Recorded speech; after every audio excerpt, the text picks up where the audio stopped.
Hey everyone, Firescale Audiobooks here. If there's a novel you'd love to hear more of, you can support us on Patreon or Ko-fi. Depending on your tier, I'll make extra parts just for the stories you're most excited about. Usually I can only upload 4 to 5 parts of each novel, but with your support we can go beyond that. And of course, don't forget to hit subscribe. It helps more than you know.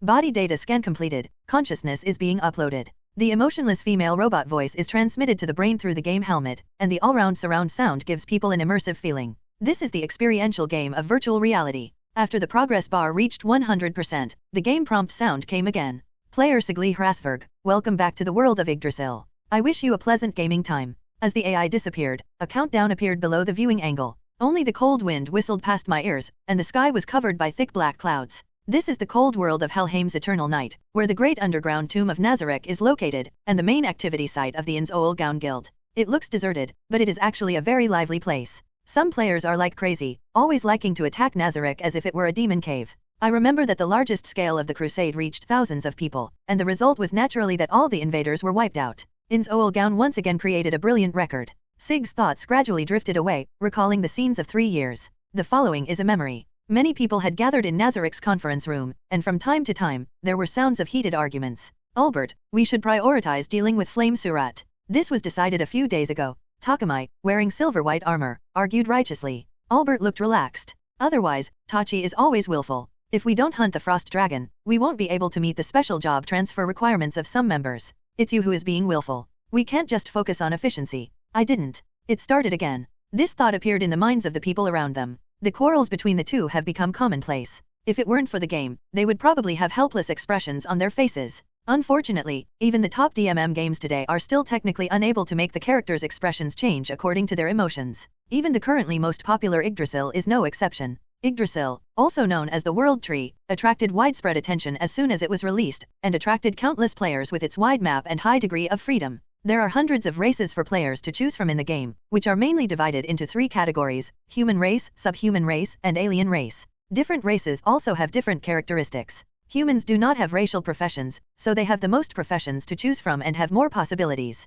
Demi-humans are between aliens and humans, with more balanced attributes and excellent talents in all aspects. Among them, aliens have the most advantages. Not only do they have special racial abilities, but also the highest attribute bonuses brought by upgrades. In order to maintain the fairness of the game, the alien species also have the most restrictions. On the one hand, they are ugly in appearance, and on the other hand, they have obvious racial weaknesses. For example, the undead are afraid of the sacred attribute. Among them, the most outrageous thing is that hunting alien species is a condition for transferring to certain powerful professions. In the early stage of the game, most alien players were bullied to the point of quitting the game, and the rest retreated to the 3 worlds that were beneficial to alien species. Everyone present had a deep understanding of this. Most of them were victims at the time. The fact that the guild only accepted alien species was also related to this. Of course, this is all a story for later. Calm down, all of you. Guildmaster Flying Squirrel felt helpless but secretly happy about the noise in front of him. He liked the current atmosphere very much, so he did not stop it immediately, but just persuaded the 2 of them from the side. Bite! A bright light flashed, and a figure covered in a faint glow appeared in the conference room. His entire body was wrapped so tightly that his race could not be determined at all. Only those equipped with the guild ring can teleport freely in Nazarick. The ring is a non-droppable item, so the person coming is obviously not an outsider. Hey, Sig, long time no see. The speaker was a Birdman player with golden light all over his body. His name was Pararon Sino, and he was also Mominga's good friend. Long time no see, Pararon Sino. The player called Sig nodded, and the name of Sigris Hrasberg on the guild member list lit up. Mominga asked with concern, you haven't been online much lately, Sig-san. Well, I am indeed a bit busy. Takamai should have mentioned it. Takamai did say that. Is it really because of work? If there is anything else, you must tell me. Takamai is a very reliable friend. You can't say that you are making money crazily just for in-game purchases, because that would definitely make you look like a lunatic, Sig thought. Since the other party asked, he took the opportunity to explain. The specific reason was that he had changed his job and had no time to play games. In fact, there was nothing new about it. As a fellow office worker, Mominga expressed his understanding and comforted him softly, pay more attention to rest. Sig typed a smiley face, and a friendly laugh came out through the voice, I'm fine, President. If I can live until the day the game is shut down, my life will be complete. Almost no one would take this statement seriously, as everyone had their own lives to live. Even Mominga, who cherished the game the most, thought it was a joke. Hopefully that day will never come. President, you are too gentle. Sig did not explain further, but instead said a teasing remark in a serious tone. As for his real thoughts, no one should know. Perhaps because he was too focused on the quarrel, after chatting for a while, Albert noticed Sig's presence and shouted in surprise, "You are finally online." Facing the demon that kept laughing strangely, Sig asked helplessly, "What happened?" "We are discussing hunting first. I want to hunt the dragon first, but Tachi has different ideas. He always goes against me." He was very happy to see his friend Albert, but he couldn't help but complain a few times, "You've been online too little recently, I can't find where you are." Sig was very sure that the person who was singing the opposite tune was not Takamai. Although they had not been together for a long time, he and Albert had been friends online for many years in a sense. It was difficult to go through all the chat records at once, and even the current game name was chosen with the help of the other party. Although he really wanted to be a bystander and watch the show, one was an online friend of many years and the other was a real friend, so it was difficult for him to stay out of it. The only thing to be thankful for is that Takamai is more reasonable and Albert knows when to stop. If the two of them were really incompatible, the three of them would have ceased to be friends long ago. "We were indeed arguing about this matter." Takamai paused, "But now that you are here, we can discuss it again." Kurahiro said weakly, "Sig is the dragon rider, let's go hunt the dragon first." There was almost no rebuttal to this statement, and of course, they did not mean to target Takamai. If Takamai has the strongest overall combat power and Albert has the highest magic output, then Sig is the hexagonal warrior who slays dragons. Just like Momonga's passion for necromancers, Sig has a deep obsession with slaying dragons, as if dragons are his only enemies. His profession, Dragon Knight, can grant dragon species special attack buffs and also activate many related skills. It is a very rare special enhanced profession. Although it is a game for entertainment players, Sig's strength is considered to be above Ainz Ooal Gown's. Because of the complex professional structure, the race has a great advantage and can be competent in most positions. With full equipment, it can even compete with Takamai. It also has large-scale annihilation magic. What was the final result? It seemed that after defeating the dragon, they conquered Surat, and everyone was laughing happily in the end. It's been a while, and Sig can hardly remember it. After all, 3 years have passed. Time flies. Almost all of my companions have quit the game. The official has taken continuous measures to increase player retention, but it was useless. This once most popular game has come to the end of its life. The day finally came, and Sig couldn't help but sigh, the server is finally shut down. Strictly speaking, the current Sig is actually a time traveler, occupying a shell and entering this body at the moment of the original body's sudden death. From then on, a soul from the modern world became Toma Kanishi of the dystopian world, and he is also Sig in the game. Except for Albert, everyone habitually calls him Sig, and he himself prefers this name to his Japanese name. During the time when he first traveled through time, Sig was very cautious. Since he had no memories of the original owner, he stayed at home and dared not go out.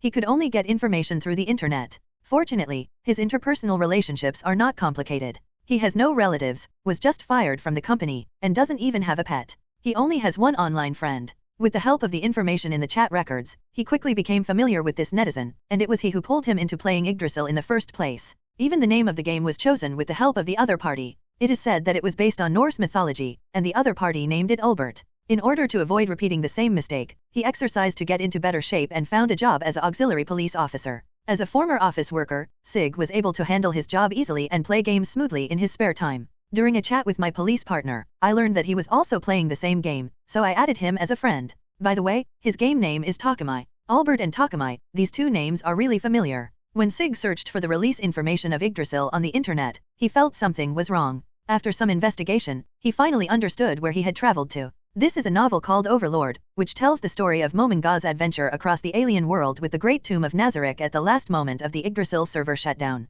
Sig likes the adapted anime very much and knows the plot of the original novel very well. I hadn't thought about it in this regard before, but after I figured it out, it all became clear to me. The current timeline is just before the time travel. Living in this devastated world, office workers are truly office workers. Knowledge monopoly, environmental pollution, rampant corruption, and even having to wear a gas mask when going out are all things that no normal person can tolerate. Therefore, it was inevitable that Sig chose to follow the flying squirrel through time. As for other guild members, he couldn't care too much. Besides, if he really said anything, he would be regarded as a lunatic. Most people would only think that office workers who are obsessed with playing games will do anything to get their companions online. We are all adults and have our own lives. There is no need to interfere in the cause and effect of others. Ding, the time now is 23:50. It's about time. Sig took the guild ring from his backpack, teleported to the 10th floor of the Great Tomb, and then walked to the throne room. Possessing the ring of Ainz Ooal Gown, one can teleport freely to most places in Nazarick, but the throne room is not within this range. Because he is too busy with work, he can only go online 10 minutes early so he won't miss it. Stepping into the throne room, Sig raised his hand in greeting. "I'm sorry, President. I'm late. Has everyone left?" He paced forward, and the sound of the metal armor hitting the ground was very realistic, just like in reality, giving people a great sense of reality. Looking around, the entire throne room only had Mominga and a group of kneeling NPCs. Sig-san, I thought you weren't coming. Mominga's hand was still on the open settings panel. He looked so flustered, as if he was doing something bad. Sig naturally knew what Mominga was going to do secretly, and teased, do you want to change the settings? Just a look. Sig-san, what do you think of Albedo? Mominga awkwardly changed the subject. She's a good woman, and a great wife. Sig said this, but in his heart he was thinking that he was not worthy of it, so he should let Faisha bear it all. Mominga seemed to glance at Sig, then typed a few words on the settings panel. It's shameful to change it to loving yourself, but others won't, so let him make a prank on his companions for the last time. Sig thought it was done, and immediately changed the subject. I remember a scene like this when we conquered Nazarick. It makes me miss it a little. Mominga asked, Sig-san, I thought you were not coming because of something. Kurahiro just went offline a few minutes ago. Really? What a pity? I thought everyone who hasn't quit the game would be online. Sig said helplessly, if that's the case, then only the two of us will be there to witness it to the end. How are Takamai and Albert doing lately? Not sure if it was because he felt guilty or because the atmosphere was too depressing, but Mominga quickly changed the subject. I don't know. We haven't been in touch for a long time. Sig thought for a moment and felt that the salary of auxiliary police was a bit disappointing. In order to earn more money, he switched to a more lucrative job. As a result, I had less contact with Takamai, and after he quit the game, there was no longer any channel for communication between us, and we gradually became estranged. The same goes for Albert. Even if they have been friends online for many years, it is difficult to maintain the relationship when they have no common topics. He does not have the money and energy to play new games. Apart from the necessities of life, he put all his remaining money into Yggdrasil, and eventually became a heavy spender who surpassed Mominga. Sig is equipped with all the Krypton gold equipment and is ready to welcome the new world. Mominga felt a pang of bitterness in his heart, and for a moment he was glad that he was not the only one who was lonely. He suddenly felt better, but he also felt that it was too despicable to think so. He glanced at the guild scepter that was the result of everyone's hard work, and said sincerely, thank you, Sig. You have worked hard during this period. Don't be so polite. This is all my job. Sig smiled and stood at the steps of the throne. In the last month before the server was shut down, there were only 2 people in the entire guild who were online permanently. Flying Squirrel is the type that is always active, while Sig often disappears for a while, but is never absent at critical moments. Because of his activeness, the guild's ranking has basically remained in the top 10. After a brief chat, the two fell into silence tacitly. The time in the upper right corner of their vision was ticking slowly, showing 23 hours 59 minutes and 50 seconds, with only 10 seconds left before the server was shut down. Faisha's mind was filled with thoughts, and when he thought about having to get up at 4 o'clock tomorrow, he sighed deeply. Sig stared at the countdown, tapping his armor rhythmically with his fingers, hoping that time would pass faster. 52, 56, 59, 1 second. Oh, has the official server shutdown been delayed? Where's the control panel? GM communication is also unavailable, and I can't contact the operations. Sig suddenly opened his eyes, and a red light flashed under his helmet. While the flying squirrel was stunned, he quickly felt the changes in his body. It is this sense of reality, the keen 5 senses, the feeling of freely controlling the body. This is not a game character, but a real body. Bang! In the huge hall, a clear sound was like thunder, and the HP0 prompt appeared on the ground. Sig stood up awkwardly and almost fell down. He was speechless. Sebastian, who was closer, asked with concern, Lord Sagres, what's wrong with you? At that moment, everyone in the Pleiades maid group also looked over. Albedo acted as if she was frightened. A succubus specialized in defense actually looked a little fragile. This is so weird. Shouldn't he be very angry at this time when he did such disrespectful behavior in front of Feishu?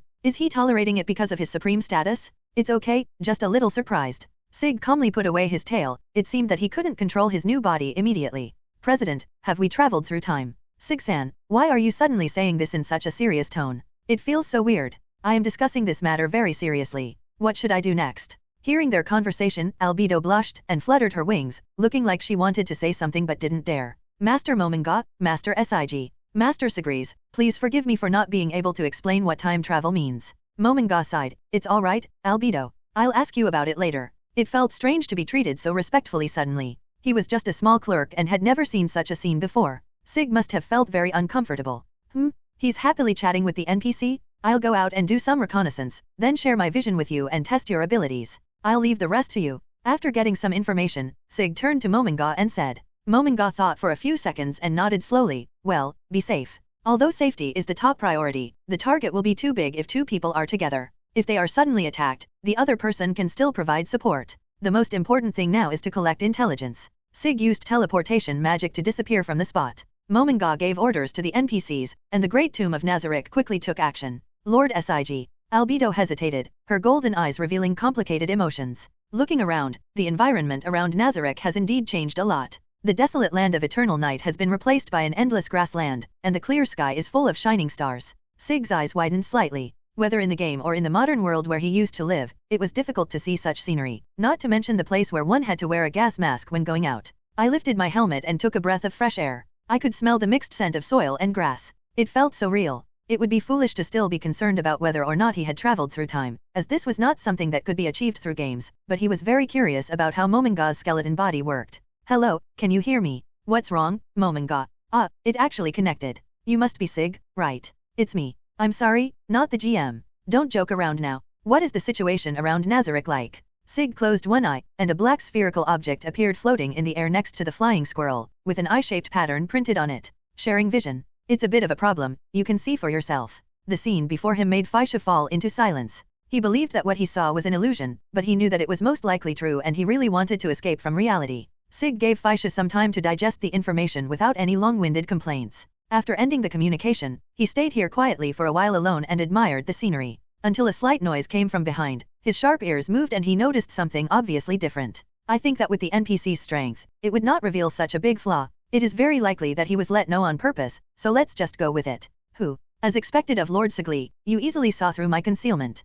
Sig was puzzled, but didn't show it. If you want to blame someone, blame this body for being too sensitive. The 5 senses are probably too strong. Sebastian, wearing a modified tuxedo, walked out from the shadows, half of his face covered by the shadows. Albedo asked my subordinates to protect your safety. Please forgive me for following you without your permission. So cautious because he was afraid that he would run away? But when I think of Albedo's love for Mominga, maybe she wanted to establish more authority, but Sig didn't care anymore and just regarded it as a child's play. Apart from Lubed, he is the one with the strongest overall strength in Nazarick now. These little actions will add a lot of fun to the boring life of playing badly. Sig said calmly, I forgive you. Sebastian bowed slightly and said calmly and forcefully, thank you very much. Sebastian, I remember you are also a dragon man, and you can control your human form very well. The speaker may not mean it, but the listener may take it seriously. A drop of cold sweat ran down Sebastian's forehead. He looked calm on the outside but a little panicked inside. He went through a brainstorming session in just a few seconds. Lord Sigris, everything I have is given by the Supreme Being. Your attitude is the most perfect. No, I'm complimenting you. Too honest, seems even simpler than Takamai. The NPC's justice value has a great influence on its character, but fortunately the player itself will not be affected too much. Sig's justice value barely reached a positive number, which was in the neutral range, and was also within the normal range. It would be very disturbing if it were completely lost and became a completely unsympathetic existence. Sig turned around and murmured, his tone somewhat disappointed, forget it, I was going to ask you about your secret, but I didn't expect that Takamai would set it up like this. It's really simple and crude. In the moonlight, an inhuman face appeared, with dark skin covered with fine scales, eyes with golden vertical pupils like animals, and the original whites of the eyes were also pitch black, not to mention the 2 pairs of horns buried deep in the silver-gray hair. Sebastian asked in surprise, what do you look like now? Some alien species have different forms, and Dragon Man is one of them. Their forms are weakened when they are in human and half-human form, and enhanced when they are fully alienated. In Sebastian's impression, Sig was always dressed in armor, even after just finishing a battle. He naturally thought that Sig was a dragon man like the other supreme beings. It's a half-human form. I intentionally suppressed my power. There are many reasons for this. Sig tentatively moved his scaly tail, and the tip of the tail swayed slightly. He felt more at ease now that he could control it. The dragon people's racial abilities are very strong, they have almost comprehensive resistance, and there are no restrictions on their professions. The only drawback is that they have too few equipment slots, which is also the most uncomfortable racial penalty. Although it is possible to expand the equipment column by reducing one's own strength, it is difficult to perfectly maintain the human form. If you release your power and transform into a dragon man, you can hardly equip any weapons, so it is best to maintain a half-baked state. Sebastian follows the path of a monk, so there is no need to worry about that. In fact, most dragon players are like this too. But in order to become a top player and take into account both dragon slaying and PvP, you have to consider many aspects. Sig joked, Takamai once advised me not to train my race too high, but I ended up reaching level 50 by accident. Normal players have a 40:60 ratio between their racial level and professional level.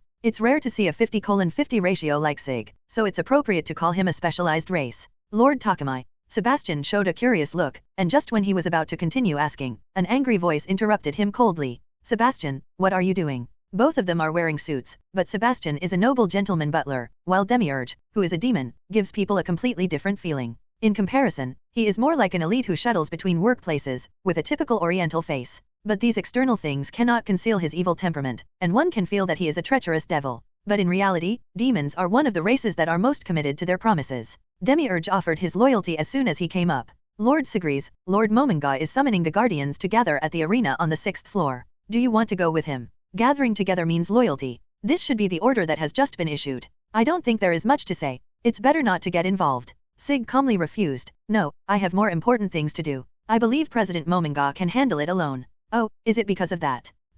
If it weren't for his quick reaction, Sig would have almost shown the same expression as Sebastian. Wouldn't it be more important to explore the surrounding environment? Demiurge pondered for a moment and said respectfully, however, given the current situation, ensuring the safety of the Supreme Being is the most important thing. Please allow me to spend some time clearing the obstacles in the other world, and you don't need to do it yourself. Sig was choked. This progress was a bit too fast. In the eyes of the NPCs in the Great Tomb, what on earth was he doing when he often disappeared? He was just working overtime to earn money to charge the game. However, in the eyes of the Guardians, it seems that he is indeed doing a great feat similar to conquering the world. Sig felt that he needed to confirm, is this your own idea, Demiurge? Demiurge said calmly, yes, please don't worry. My creator, Albert Sama, knows you best. Sebastian should admit this. Although Lord Sigli has never revealed his ambitions, he can still get a glimpse of them with his shallow wisdom. Hearing this, Sig relaxed slightly. Fortunately only one guardian thought so. Wait, that's because it's Demiurge. He's a real doer and he'll really do it when something happens. Sig covered his face at the thought. Lord Takamai has a pretty good relationship with Lord Sigli, so is it unfair to say that? Sebastian frowned, feeling a bit jealous. Do you have any other ideas? Okay, both of you stop arguing. Sig was very sure that Zayadai said that in front of Sebastian on purpose. The relationship between the two was simply a perfect inheritance of the creator. They were all friends' children, so naturally they couldn't favor one over the other. They should just try to reconcile. Yes, you don't have to follow me. Now is the time when Nazarick needs you. I will go there after I finish my work. Don't keep President Mominga waiting too long. Sig smiled, revealing his sharp teeth. Although it looks a bit hideous, in the eyes of the Guardians it is the best response to them and is more effective than stimulants. Demiurge placed his hand on his chest and said sincerely, Lord Sigli, thank you very much for thinking of your subordinates. It is the greatest honor for us Guardians to be able to put our meager strength to use. Sebastian immediately agreed. After watching Sig's figure disappear from sight, Sebastian couldn't help but ask, why don't you let me protect the safety of Lord Sigris? Sebastian, do you think the Supreme One needs you to follow him? Making the Master feel comfortable is the most important thing. Demiurge pushed up his glasses and smiled confidently, and didn't Lord Sigli say he would come find us? Sebastian was a little confused and felt a little bad. He hated people who kept things in suspense the most, especially when this person had a grudge against him. I always feel that Lord Sigli is a little different. That Sir is certainly special, but the one we are supposed to assist is Master Mominga. You'd better learn to hide your emotions, don't make things difficult for Master Sig, and don't casually mention the Supreme who abandoned us. Everyone can say compliments, but some things should be kept deep in your heart. After all, Lord Mominga is the commander of the Supreme Being and is recognized by Lord Sigli. As his subordinates, they must be careful with their words and actions. As an NPC also created by Lord Siglia's friend, he felt that Sebastian should remember this point more, so he spoke out to remind him that others might not receive such treatment. Demiurge flicked his tail and turned away gracefully. If you do this again, I will show no mercy. Sebastian's expression turned cold immediately. I have absolutely no ulterior motives. Well, that's better. Everyone, pay your tribute of loyalty to the Supreme Being. Led by Albedo, the Guardians fell to their knees one after another. Mominga, emitting the aura of death, was facing the fanatical loyalty of a group of level 100 NPCs alone. After he asked what kind of existence he had in the Guardian's heart, everyone praised him to the utmost, to the extent that anyone standing there would blush. Flying Squirrel felt like there was something stuck in his throat, and after arranging the relevant matters, he prepared to run away as soon as possible. Albedo called out to him, Master Mominga, do you know where Master Sigli is now? Mominga thought for a moment and said in a deep voice, Sig has gone to scout the area around Nazarick. We have already discussed the current situation. But, Albedo. Cocytus exhaled a breath of cold air and shouted, you can't be rude to the Supreme Being. I'm so sorry. Albedo lowered her head deeply, her expression distorted where no one could see, and the pair of wings behind her trembled imperceptibly. Albedo, this is definitely not something the Guardian Chief should be involved in. Demiurge said coldly. But it should be about time. Mominga wiped the non-existent cold sweat, and because he was too anxious, his body emitted a green light. This is his unique passive skill of forced calmness, which will only be activated when his mood fluctuates too much. Sig-san, are you going to let him take the responsibility alone? Why did you disappear after sending the message? Didn't you agree to be his solid support? After realizing that this was not a virtual world, Mominga put safety first. Although the Guardians were very loyal, it was difficult to guarantee that they would not encounter stronger enemies. Don't let anything go wrong? Am I late? Sig walked out of the shadow-covered entranceway. The surrounding fences rose automatically, and the Guardians all looked over at the same time. After walking into the fence, Sig found that the area inside the arena was very large. The audience seats alone were wrapped around several layers, so it was possible to summon followers here. In addition to the special profession of Dragon Knight, he also has a cavalry profession. After reaching level 60, he can summon flying dragon followers. However, this place is obviously used for watching fighting, and invaders will face a devastating disaster here. Sig had already pulled down his helmet. He was not wearing full body armor, but it protected all the joints and chest of his body. The platinum armor emitted a faint light and its quality was at the artifact level. Sig, you've arrived just in time. Come meet the Guardian of Nazarick. Although the Guardians are very familiar with the players, they are like strangers to them. It is probably the same relationship between players and NPCs. If they were not idle and read the settings, they might not recognize them all. Do I need to introduce myself again? Lord Sigli, Mare said weakly. The dark elf sister Aura sighed. She had to explain to her troublesome brother again, but she was still surprised that Mare was the first to speak. I'm Shaltir Bloodfallen, meeting you, sir. Shaltir licked her bright red lips with her wet tongue, and there seemed to be a hint of fragrance coming from her mouth. With Sig's excellent 5 senses, this smell is the same as if it was right in his face, but he was able to remain rational. Although I am not a human being now, I cannot really become a beast. The floor guardian of the 1st to 3rd floors, Shaltir Bloodfallen, is a true ancestor, an undead vampire species commonly known as a lamprey. Pararon Sino, the epitome of H-game enthusiasts, possesses almost all the weird sexual fetishes, especially necrophilia. Sig is glad that he is not within his hunting range. Then, in order, the 5th floor guardian Cocytus, the 6th floor guardians Aura and Mare, and the 7th floor guardian Demiurge introduced themselves one by one. Sig did not let them use the loyal kneeling ceremony because time was urgent, and they could just be casual like Shaltir. The Great Tomb only needs a majestic and merciful supreme ruler.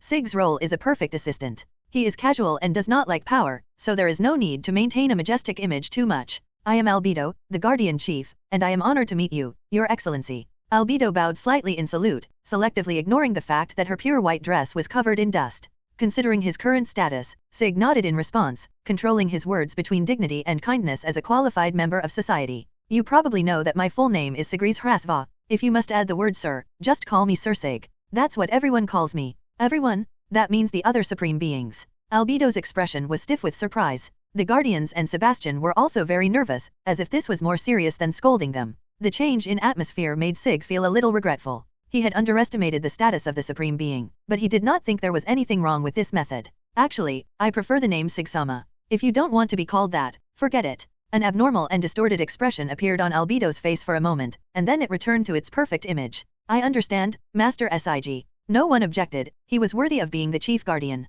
Sig nodded, disarmed himself in front of everyone, and revealed his true appearance. Except for his eyes, the tail behind him, and the horns on his head, he looked like a handsome man. The armor was replaced by a neat black suit without a tie. It was hard to tell the style, and it looked more like something that would appear in a game that mixed multiple elements. For the sake of convenience, I will be active in this form. If the president has nothing else to do, everyone can go back and rest. Mominga opened his mouth in surprise, and after thinking about it, he realized that he had never seen Sig's true face. Well, let's disband. Remember not to act stubbornly. The Guardian nodded deeply and knelt down, and the two of them left together by teleportation. Things in front of him changed. Looking around, it seemed to be a luxurious suite. Sig sat on the sofa nearby and picked up a cup of coffee to drink. Mominga was so angry that he wanted to ask so many questions, but he didn't know how to start. Sig-san, how can you be so calm when something like this happened? I may be more adaptable. By the way, Mominga, aren't you more clear-headed? You are quite skilled in commanding the Guardians. I was just thinking out of habit. Wait, you've been here a long time ago. Sig simply said, please take care of Albedo. She looks like a murderer. He had originally planned to eavesdrop and then make up a random excuse for not being there and no one would blame him, but he came out only when he saw that Mominga was really making things difficult for him. Albedo's unconcealed love was impossible to ignore, and if Mominga hadn't been there, he would have been attacked. It wouldn't do to go too crazy. I see. Mominga's tone suddenly weakened, and he changed the subject and asked about what had just happened. Sig spread his hands. He had no intention of hiding anything. You mages probably don't understand the warrior's troubles. I didn't feel it when I was playing the game, but I couldn't carry out daily activities in armor. But this is not very safe. What if an enemy attacks? Sig said calmly, you also know that my professional composition is very complicated. I can still exert my strength without wearing that evil dragon blood armor. I also have the skill of instant arming. Don't worry too much. Faisha was helpless, but he couldn't find any fault with this argument. The pressure in his heart was growing. If he did anything that did not live up to the Guardian's evaluation, he would definitely disappoint them. And there was an even more important issue. If he continues like this, he will not only be ashamed to see Kui Yu Lu Sang, but also will not be able to face Sig Sang. What should he do? You seem to be hiding something from me, President. Sig asked with concern. Mominga opened his mouth wide, his jaw seemed to be dislocated, and a green light flashed across his body. If it weren't for the fact that his skull face couldn't make any expressions, his expression would be very rich right now. Sig-san, I want to confess something about Albedo. Sig pretended to be surprised, hiding the slightly upturned corners of his mouth, and the fun of the fun-loving man was about to begin. What? A few minutes after the two supreme beings left, everyone stood up. Even so, no one dared to speak loudly, out of respect from the bottom of their hearts. Mare clapped his hands and said timidly, "Great, Master Sig is back after all." Aura tapped his head and said angrily, "What are you talking about? When has Lord Sig ever failed to come back on time? But, we almost didn't see each other." Mare's voice became increasingly quiet, but all the guardians present could hear it, and for a moment the atmosphere became oppressive. In the guardians' memory, Sig, as the supreme being, is the most unstable one and always disappears every once in a while. Now that I think about it, if I hadn't returned before Nazarick was transferred, I would never have seen it again. Isn't Master Mominga always here? Master Sig will definitely come back even if it's just for Master Mominga, Aura said confidently. The powerful fluctuations in Lord Mominga's body are really hard to control. You are worthy of being the one who commands the supreme beings, my only ruler. Shaltir gasped, her cheeks flushed unnaturally. Aura moved away in disgust. Albedo slowly stood up, her face turned grim, and a dangerous aura emanated from her. Shaltir, I noticed that you have been very disrespectful to Lord Sig since just now. Albedo frowned and accused sharply, aren't you judging the supreme being based on your own quirks? Hot news, dragon people are immortal, not undead, and do not conform to the hobbies of necrophilia. I'm telling the truth. You're overthinking it. Shaltir's eyes widened, and her expression became exaggerated. Besides, Mominga-sama is more attractive.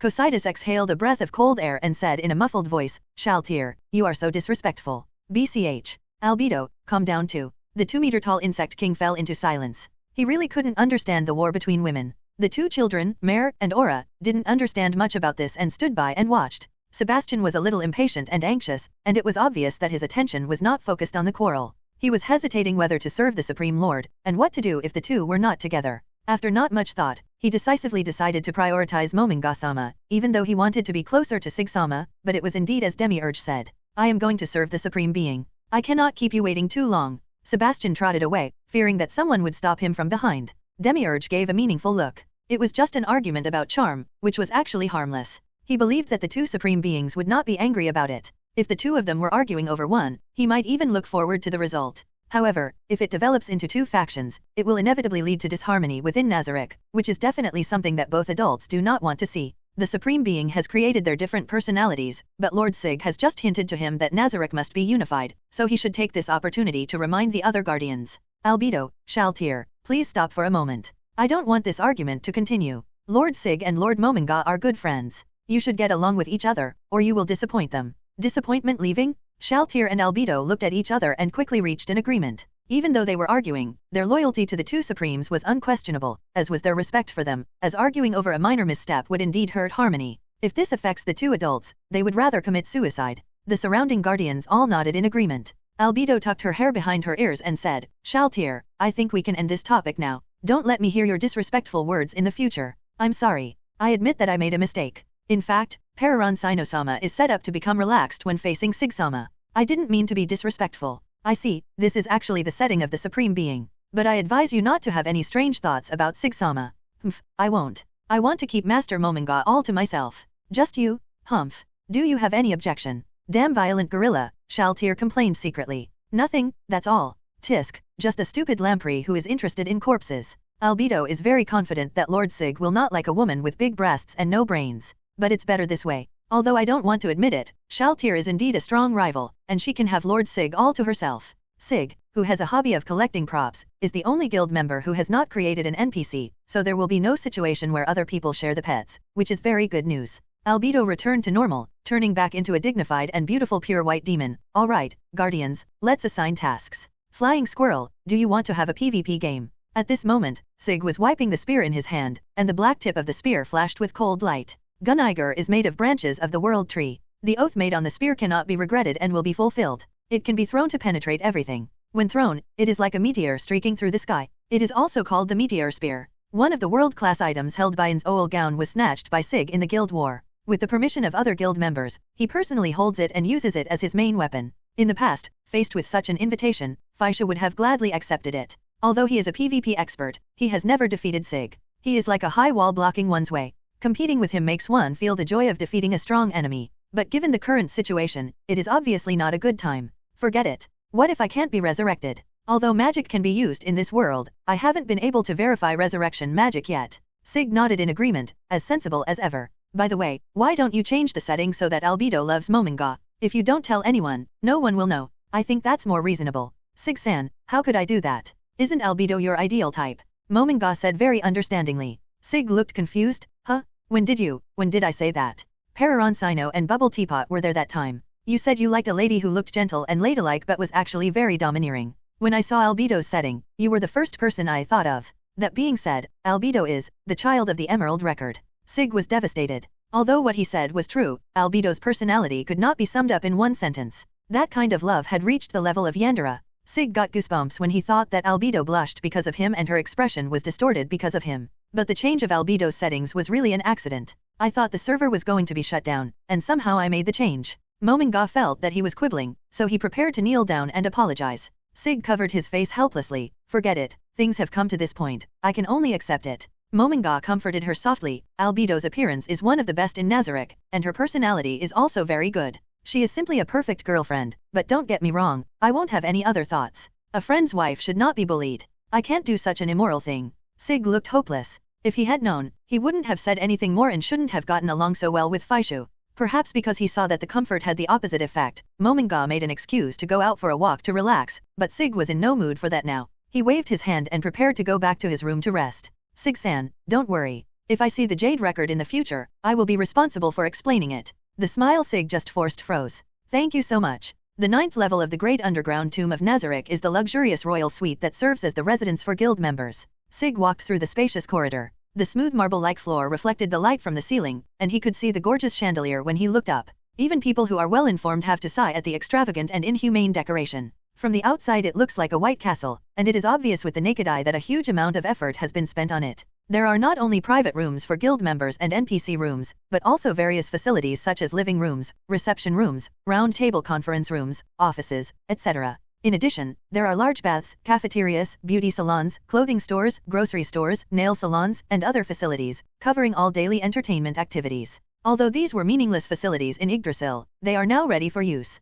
What a lovely group of companions! Sig curled his lips. Dragon people are not as efficient as undead. As living beings, they need to eat and sleep. Only by eating and sleeping well can they ensure a happy mood. Although Mominga forced himself to stay calm and rational, the human part of him would fall into deep fatigue in the long run. Even though I'm tired, my body is still in top condition. Not being able to sleep can really drive people crazy. Perhaps in the end, the part that belongs to Suzuki Satoru will gradually disappear, and he will completely lose all emotions and think completely from the perspective of the ruler of Nazarick.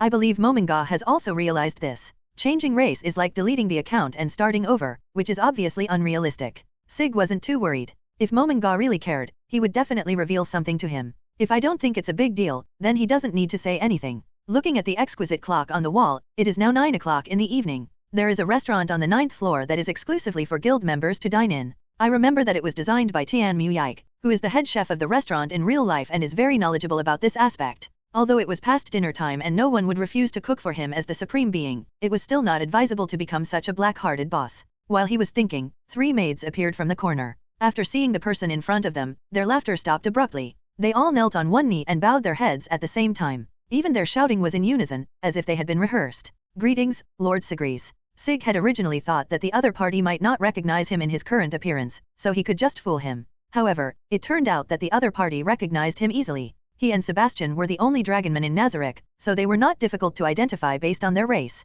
Since the NPCs can recognize who their companions are, it is normal for them to recognize the only 2 supreme beings. They probably have a special way of distinguishing them. Have you finished cleaning? The short-haired maid screamed out of excitement, and when she realized it, she clenched her fingers so nervously that her fingertips turned white. The other 2 also looked anxious. Seeing that Sig didn't say anything, he spoke boldly. Lord Sigris, your room has been cleaned by someone, you can go and rest anytime. We just finished eating in the cafeteria and are going to clean the hall. Sig nodded and said calmly, thank you for your hard work. Please don't say that. Being able to serve the supreme being is the only reason for our existence. Sig nodded, and when he heard about the cafeteria, he immediately became interested. Looking down, I saw the 10 rings on my hands. Although the game limits the number of rings that can be worn, players who value ability will use high-level paid props to wear rings on both hands and unleash the abilities of all the rings at the same time. The ruby ring on the right hand is printed with the emblem of Ainz Ooal Gown. This is the guild ring. Every guild member has one. The blue ring next to it is the nutrition ring. In Yggdrasil, you only need to wear a nutrition ring to solve the problem of eating, but in reality it is better to eat real food.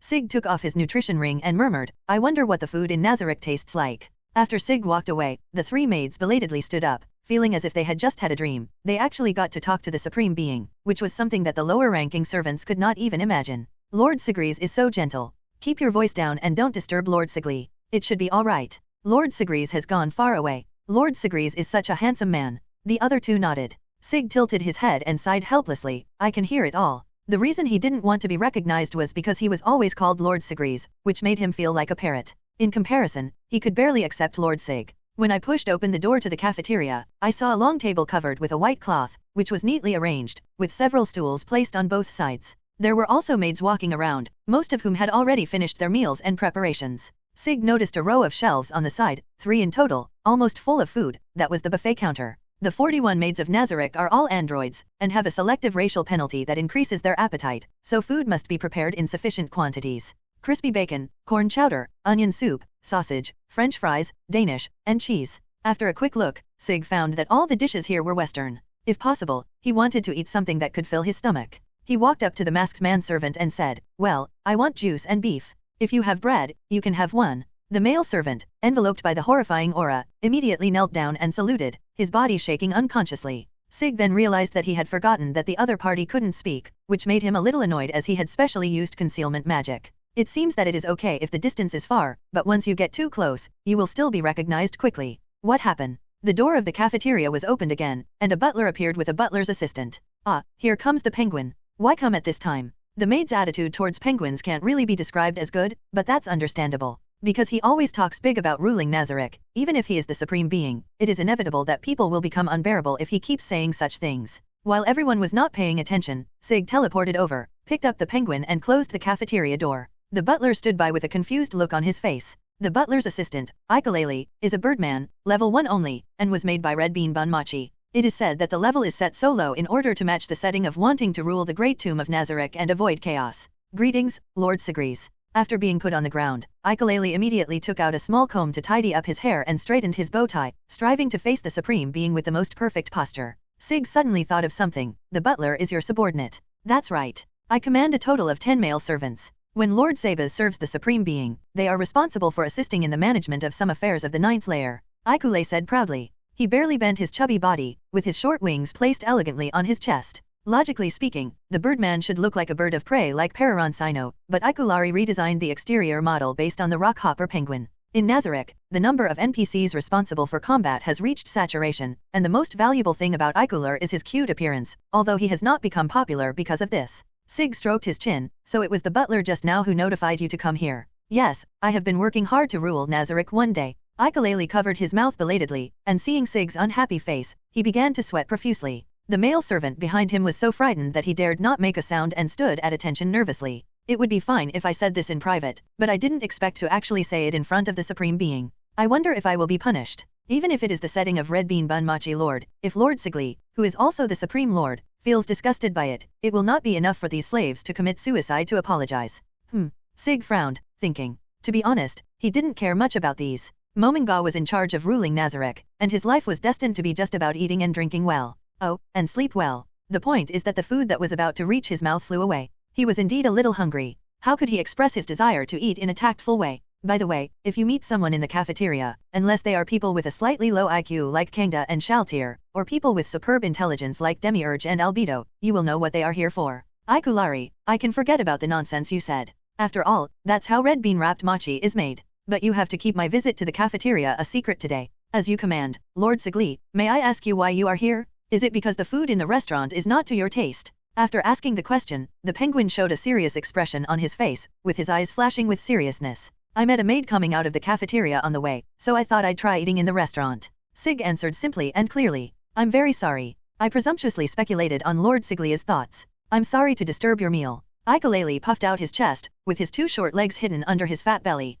If you don't mind, I will have the maid bring the meal to your room later after asking Lord Sebastian. In order to prevent Ukulele from feeling more guilty, Sig concealed the fact that he did not want to be discovered. He was very satisfied with the current result. There were footsteps on the stairs, and a few seconds later, Albedo's beautiful face came into view. Aikulari bowed his head neatly and saluted, Lady Albedo. Generally speaking, the followers of the floor guardians would kneel down and pay obeisance to Albedo when they saw her, but Icarer was the butler's assistant, a unique being created by the Supreme Being himself, so the most appropriate thing for him to do was to bow his head. Albedo also knew that this was the most proper etiquette, so she nodded slightly and smiled charmingly. Lord Sig, why are you here? Icarile can help me explain. Aikulae replied seriously, Master Sigli wants to taste the food in the cafeteria. I will arrange for a maid to deliver it to your room. Maid. Albedo narrowed her eyes slightly and said in a very gentle voice, did Lord Sig agree as well? Although there was still a smile on his face, it could no longer be considered a smile. It was more like an expression as if he had seen a demon. Not yet. Having had experience in 2 lifetimes, Sig was a little scared. If he said he had agreed, he was worried that the penguin mascot would be torn to pieces. Does Lord Sig need my service? I have already washed and dressed before meeting you, and my clothes are clean as new. I am ready to receive your call at any time. Sig was stunned for a moment and asked, Albedo, did you know I was here a long time ago? Yes, nothing can be hidden from Lord Sig. I just ran into a few maids who had spoken to you. As the head guardian, I apologize to you on behalf of the rude servants. At that time, I was stained with dirt and could not appear in such a dirty appearance, so I went back to my room to clean my body and did not come to see Lord Sig immediately. It's okay. You don't have to be so troublesome next time. It won't affect your beauty. As long as it's for Lord Sig, none of this is a problem. Thank you for your loyalty, Albedo. Albedo raised her eyes slightly, rolled her eyes and made a terrifying sound. So, what do you think of my proposal, Lord Sig? At this point, Sig was in a difficult situation and had to grit his teeth and agree. He was a dragon warrior and was not afraid of Albedo at all. Thank you very much. Albedo's expression changed quickly and immediately returned to her original beautiful face, as if everything just now was just an illusion. Then I'll go back to my room first, and I'll leave the rest to you. Sig nodded and used teleportation to leave. After Sig left, Albedo showed an obscene smile, an expression she would never show in front of her beloved. I will definitely get him. Aikulei shrank into a corner in fear. Apparently it was the first time he had seen such a scene. Aikulari. Albedo shouted coldly. Sig-sama doesn't like people calling him Sigri-sama. You are responsible for conveying this message to the servants of Nazarick. If anyone dares to call him the wrong name next time, it will not be a verbal punishment. Aikulari quickly raised his wings and said, Yes, Lady Albedo, I will pass it on. Albedo fluttered her wings. She looked even more charming now that she had calmed down. She was in a good mood because of what happened just now. I should also prepare again. Sig opened the door and saw all kinds of expensive furniture. The floor was covered with a red carpet with gold edges. There was a huge French window near the inside. There is a bright moon in the sky, and the soft moonlight pours down like a veil. Such a scene is impossible since the great tomb of Nazarick is located underground, but this is not a fictional sky. This window was actually a prop similar to a telephoto lens, which could completely project the scene outside Nazarick. The range was very large, and everything seen was real. Although this device is simple, it consumes a lot of data, but now it seems that it is completely worth it. Master Sig, may I come in? Albedo's voice interrupted Sig's thoughts. He said with difficulty, come in. The special decoration of the room made Albedo open her mouth in surprise. Her own room was closest to the Supreme Being's room. She had thought that Sig's room would be almost the same as her own room, but she had not expected the difference to be so great. Noticing that Sig was looking at her, Albedo suddenly withdrew her hand, folded her wings, and looked diagonally downward. Oh no. Sig laughed, thinking that Albedo was quite cute like this. What's wrong? I lost my temper. If Lord Sig is unhappy about this, please punish me. Whether it's a whip or something else, I can endure it. Albedo placed her slender hands on her chest, a strange light flashing in her eyes, and her words were very sincere. No need. I already know your loyalty, Albedo. It was indeed an illusion just now. Albedo is still the same Albedo, but she seems to look more like a succubus. Sig felt that she would soon be able to shed the title of the shameful succubus. Wait, what is he thinking?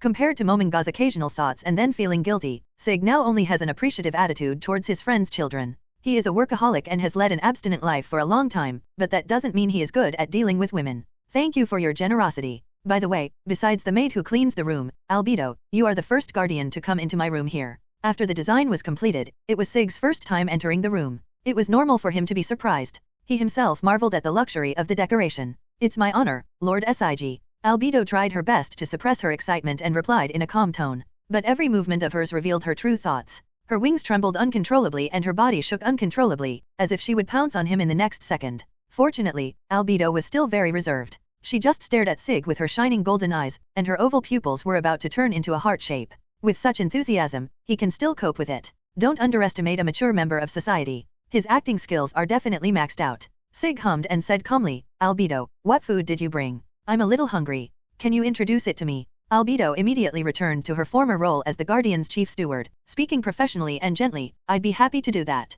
Today's main course is meat, the frosted dragon steak from the ancient frost dragon of Jotunheim, the appetizer is the skewered lobster, the soup is the thick soup of Alfheim tomatoes and world tree eggs, and then for dessert, the golden tea ice cream.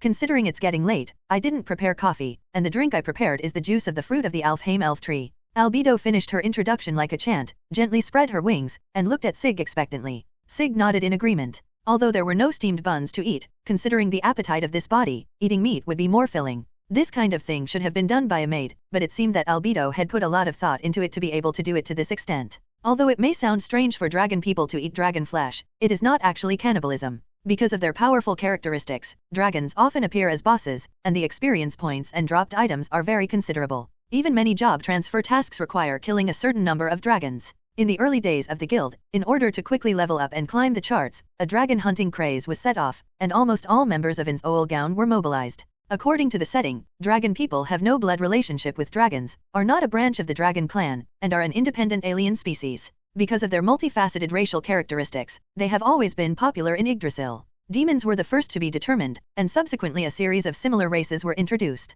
Later, in order to satisfy the players, the official launched the Dragon Man and the conversion item Dragon Heart. The multiple forms were also related to the dragon that could not be selected as a race, which caused a buying boom for a time. Albedo smiled after receiving the affirmation and steadily picked up a piece of dragon meat with her chopsticks. Please open your mouth. There was silence for a few seconds. This time it was Sig's turn to open his mouth in shock. He took the meat first. His sharp teeth were like a meat grinder and he swallowed it after just 2 chews. In fact, he didn't have to chew, his stomach could completely digest the meat he swallowed, but after eating for so many years, he had become accustomed to chewing. After swallowing the dragon meat in his mouth, Sig's tone became serious. Albedo, your current love is due to the modification of the settings. It is definitely not your original intention. If you change to love someone else, your feelings will also change. Sig wanted to put it more tactfully, but this was the fact. He knew better than anyone that Albedo had been deprived of her self-esteem by the last setting. Perhaps the BCH setting in the Emerald record was also the result of careful consideration. Of course, it is not good for such a beauty to be a BCH.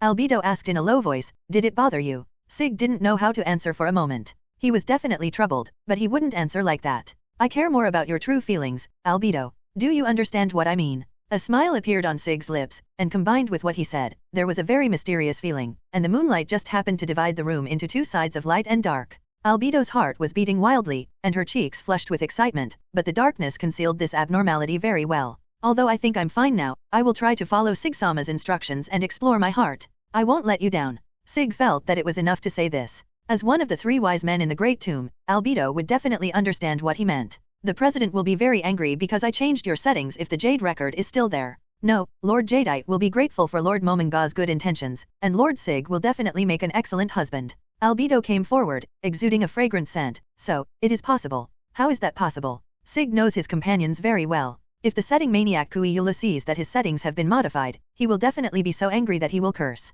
At that time, Mominga and he will be publicly executed and even labeled as perverts. After quickly finishing her dinner, Albedo reluctantly called the maid to clean up and gently closed the door before leaving. After eating, Sig yawned, and perhaps because he was really tired, he lay down on the bed and fell asleep. After Albedo left the room, she ran into Sebastian who was patrolling. Sebastian, Master Sig has gone to bed. Well, that's great. It was our mistake to tire the Supreme Being. Sebastian noticed that Albedo was in a good mood and asked casually, what good thing happened? It's a very good thing indeed. Albedo secretly rejoiced, revealing a lewd and evil smile. She would definitely get Lord Sig. In front of the quaint desk, Faisha sat on the chair with dignity. Although majestic is not an accurate adjective, it is indeed so in the eyes of the guardians, and even reading a book is full of charm. As the pages of the book turned, a rustling sound was heard in the silent room. With this body, even if he maintained a posture for a long time, he would not suffer from problems such as cervical spondylosis, and stiffness naturally did not exist.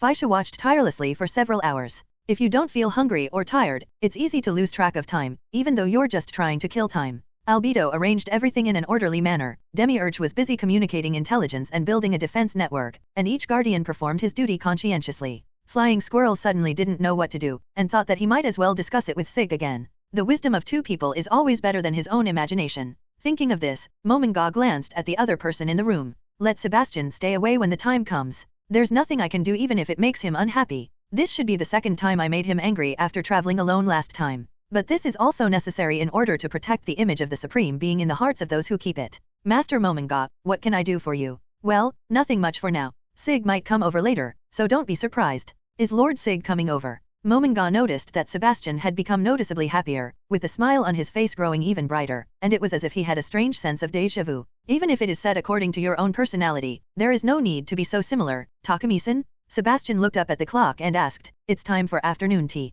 Should we prepare refreshments? Mominga opened his mouth to refuse. Whatever he ate would leak out in his skeleton body, and there was no need for the undead to ingest food. He didn't expect Sebastian to make such a mistake. Just as he was about to speak, Mominga suddenly realized that Sig was not undead. He was the only one who didn't need it, and he immediately shut himself off. Mominga silently apologized to Sebastian and said, just prepare something simple. Remember to make the cakes sweet. Salty ones taste weird. Coffee is not necessary. You can prepare some tea drinks. Sebastian listened attentively, almost taking notes in a notebook. Mr. Mominga knows a lot about Mr. Sig's hobbies. It seems like they are very good friends. Mominga laughed heartily. A true good friend should be someone else. You and Demiurge should know something about this. We two just get along well because we are often online at the same time. Pararon knows Mominga can be considered a good friend, and Sig is close to Takumi and Ulbert, but it's the two of them who stay together in the end. It is fate that makes two people depend on each other in a different world. Sebastian didn't know much about these things, but as long as it wasn't just Ulbert-sama, it would be fine.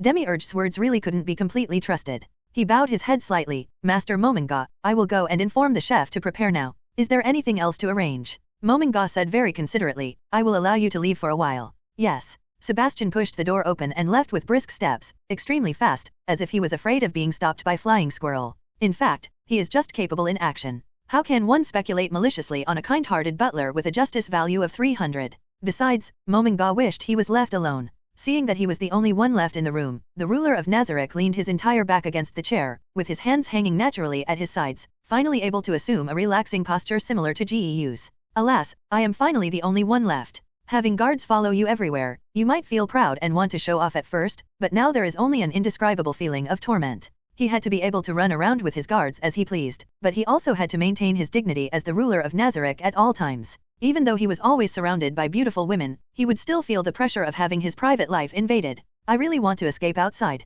If I call Sig along, then it won't be considered a solo trip. I can just enjoy the scenery, Mominga thought. After a while, there was a knock on the door. Mominga quickly straightened his sitting position and said in a ruling voice, come in. President, I'm coming in. Sig pushed the door open, and following behind him was a person who could definitely be called a beauty. She had a very decent appearance, and seemed only slightly inferior to Albedo. She exuded a very calm temperament. By Lily Alpha. The eldest sister of the combat maids wore a very decent maid outfit, with almost no exposed skin except for her face and hands. The metal waist guard brought out her excellent body proportions. Her hands were covered with metal gauntlets covered with spikes, and a jewel-studded necklace was used to stabilize her head. Mominga noticed that Yuri was also the type of intellectual older sister. Although he didn't know if it was a cute contrast, this look did fit Sig's preferences. Sig hadn't noticed that Mominga had wrong thoughts at this time. He felt a little sleepy sitting on the soft sofa. With the props, he actually didn't feel tired. Suddenly I had nothing to do and felt so bored that I could only sleep to pass the time. Albedo became much more honest after hearing his advice.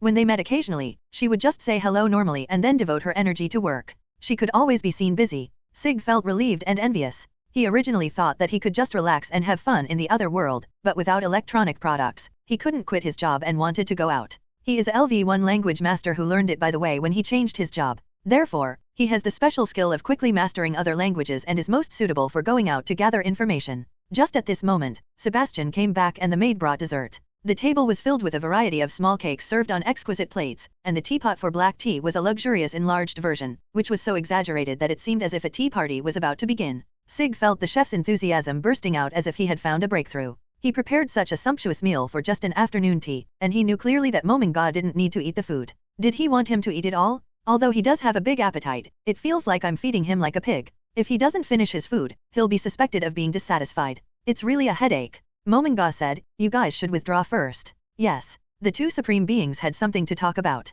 With this subtext, several people obediently withdrew without asking for reasons. It only took a second for Mominga to stop pretending. What should I do, Sig-san? Faishu opened up and told about how he went out alone to relax but was caught on the spot. Hey, he's clearly equipped with armor, and he doesn't even show his face. I think his identity was exposed by teleportation. Only those who possess the ring of Ainz Ooal Gown can move freely in Nazarick. Now there are only 2 people who possess it, so they can be easily recognized. Not really. I used advanced stealth magic when I went to the cafeteria to eat, but I was still recognized by the butler. It's impossible to do things quietly. Sig pointed this out mercilessly. Mominga nodded in empathy, and then talked about another matter. Mare is in charge of hiding the outer wall of Nazarick, but the wall is too long and the workload is too heavy, so I rewarded him with a guild ring. Sig was not surprised. There were a total of 100 rings of Ainz Ooal Gown, and each guild member had one. Even so, there were still more than 50 that could be used freely, so they were not precious things. Apart from rings, it is difficult to find a more suitable prop to reward subordinates. As long as Mare is happy. He was happy, but Mare was frightened at first, and it was hard to persuade him to accept it. Mominga was sweating secretly, but fortunately he succeeded in the end. But is it only Mare who has it? I plan to give them to them as well. Mare is the first one, and Albedo and Demiurge should also need them. Mominga did think about giving them all at once, so that every guardian would have one, but when he thought about how big Mare's reaction would be, he decided to wait a little longer and give them one at a time. Well, for them, the rings that belong only to guild members are indeed very valuable, so we should be more cautious when distributing them. Well, I thought so too. Flying Squirrel was very glad that he didn't say what was in his heart. Wait, this wasn't in front of the guardian, there was no need to be so nervous. On the other hand, Sig was picking up a piece of exquisite pastry, putting it into his mouth, and naturally licking the residue at the corner of his mouth with his tongue. Because he was wearing gloves, his sharp nails did not affect his delicate movements. He picked up the steaming black tea and slowly took a sip. The pastries were sweet but not greasy, and the black tea was rich, and Sig felt extremely satisfied. Mominga said helplessly, eating too much sweets will make you fat, and it's not very healthy for your body. Even though he ordered the meal, he still felt that the table full of desserts was a bit too much. He couldn't imagine Sig getting fat. Sig sighed. His current body is not afraid of eating too much. It is really a great benefit for those with a sweet tooth. When he lifts up his clothes, he can see perfect 8-pack abs. In the past, in order to maintain my figure, I had to drink coffee all day long, not to mention cakes. I complained to Faishu a few times, but I didn't expect that I was remembered. He is indeed a good president. He will take you out to play, and collect information about the new world. I heard that Demiurge's security network has been set up. The 5 kilometers around Nazarick are under surveillance. I feel quite relieved. Hearing about the safety of Nazarick, Mominga immediately said seriously, we can't be careless at all. What if the ordinary people in this world are all level 100? At that time, even the warning network will be useless. We must hide Nazarick completely. I have asked Demiurge to prepare a second warning network. Sig didn't know whether Flying Squirrel had a too vivid imagination or was just too cautious. This guess was too crazy. Except for gods, the highest level of pure humans was only around level 40. However, it is definitely better to be cautious when rashly entering a different world, and he is trustworthy enough as a companion. While exploring the surroundings, I released a few small dragon followers and discovered a forest 10 kilometers southwest of Nazarick. Next to it is a village surrounded by farmland. Should we go and get some information? Just an ordinary village. After already informing him of the dangers of the unknown world, Sig still made this suggestion, which means that he has confirmed some things. Through the images I observed, I can confirm with 100% certainty that it is a very ordinary village. There are no signs of magic being used, and there are no equipped warriors. Most people are engaged in farm work. It is a very rural place. Faishu was obviously tempted. He wanted to go out for some fresh air. If it was really the kind of village described, it would definitely be necessary to investigate. However, his inner caution made him hesitate. Considering the current situation in Nazarick, would it be more appropriate to send a guardian to investigate? However, he did not want to put his companion's children in such a dangerous situation. Sig said again, sooner or later, we will have to come into contact with people from another world. In addition, I heard from them that the monsters around us have been agitated recently and they are discussing inviting adventurers. It is obvious that they have no ability to protect themselves. Mominga asked in surprise, how did you know that? He remembered that followers probably only shared vision and would not be able to reach such a level of intelligence. I can read lips, and I used my skills to learn their writing. Sig said seriously. Well, it seems that there is indeed a need for exploration. After a long silence, Mominga finally convinced himself that he had a selfish desire to get out, and he suddenly felt ashamed. Is it really good for the ruler to do this? Isn't it too arbitrary? Mominga sighed and drew circles on the table. Ah, Sig-san, you know that I was just a small clerk. Now I'm suddenly promoted to a high position. I always feel at a loss. Sig put down his teacup and spoke encouragingly. President, since you are able to lead Nazarick to become a top guild, are you still worried about not being able to be a good ruler? Don't forget that the Guardians are 100% loyal. Everyone wants to obey your command, including me. But I'm afraid of making a mistake. No one is perfect. You have to believe in yourself. I will always be by your side to assist you and be your solid backing. Just think of me as your mother's family to rely on. Mominga burst out laughing. What a weird metaphor, Sig-san. I'm not a married woman. So go ahead. Sig supported himself on the desk with both hands, his bright eyes staring straight into the empty eye sockets of the skull. Mominga felt like he was being targeted by a predator. Even though his empty head was empty, he still felt the burning sensation. His momentum gradually dropped, and he finally spoke out his biggest concern. But the Guardian? No problem, those can be solved. Sig straightened up and smiled meaningfully. Inside the office, Albedo and Demiurge both knelt on the floor. Greetings, Master Mominga, Master Sig. I wonder if you two have any instructions. Mominga glanced at the young man standing next to him and shouted, stand up. I'm not here to scold you today. I want to reward you. The two looked at each other and saw excitement in each of them. Albedo carefully hid her crazy eyes. She had already recognized the human-looking young man as Sig, and no matter how much he had changed, she couldn't hide it. The human mimicry is so handsome, it's really charming, Lord Sig. Sig suddenly felt a chill on his back. This body should be completely resistant to cold. Weird. Although he was excited, Demiurge's rationality prevailed. Just as he was about to refuse, he heard a majestic voice ringing in his ears. Don't say that praise is enough. It is only natural to receive rewards for completing the work seriously. I don't want to become a ruler who ignores the efforts of my subordinates. Mominga's words were serious and powerful, and there was no joking in them at all. Demiurge tried his best to suppress the urge to wag his tail and lowered his head again. Thank you for your consideration, Mominga-sama. Mominga looked at Albedo, and the other party spoke calmly. May I ask what kind of reward Mominga-sama will give? If it is not specified, can I choose freely? Hearing what she said, Demiurge frowned slightly and his expression became complicated. Mominga spoke up, I'm sorry, Sig and I decided on the content of the reward without permission. If you are not satisfied with the reward, you are allowed to change it. Excuse me, I don't have such an idea. Albedo said hurriedly, glancing to the side with the corner of her eyes, but quickly retracting her eyes for fear of being discovered. Sig naturally noticed Albedo's gaze, but no one would have the heart to blame him too much when seeing such a beautiful woman showing such timidity in front of him. President, can you announce the answer now? Yes, I really shouldn't keep you in suspense. A gentle smile suddenly appeared on that face, and Mominga felt his heart tremble. He finally understood that being too handsome could also be very bothersome to others. After coming to his senses, he took out 2 rings, of course, the rings of Ainz Ooal Gown. Commander Demiurge and Guardian Chief Albedo, I think both of you need this item. The two looked at each other again and shouted in unison, thank you very much. For the sake of ceremony, Sig took the ring from Mominga and gave it to the two of them respectively. The ring changes size immediately when it is put on the finger, becoming a size that matches the thickness of both fingers. Demiurge finally couldn't help but gently shake his spiked tail, trying his best to disguise his performance as elegant and natural. Albedo managed well this time. Even though her wings were trembling, they did not shake in a cute way. Instead, the smile on her lips was about to burst out. Ever since everyone was able to address Sig-sama, she had been feeling quite resentful, until now she felt a sense of superiority rising in her heart. Apart from Demiurge, she was the only one who received the ring personally given by Sig-sama. By the way, why did Lord Sig transform into a human form?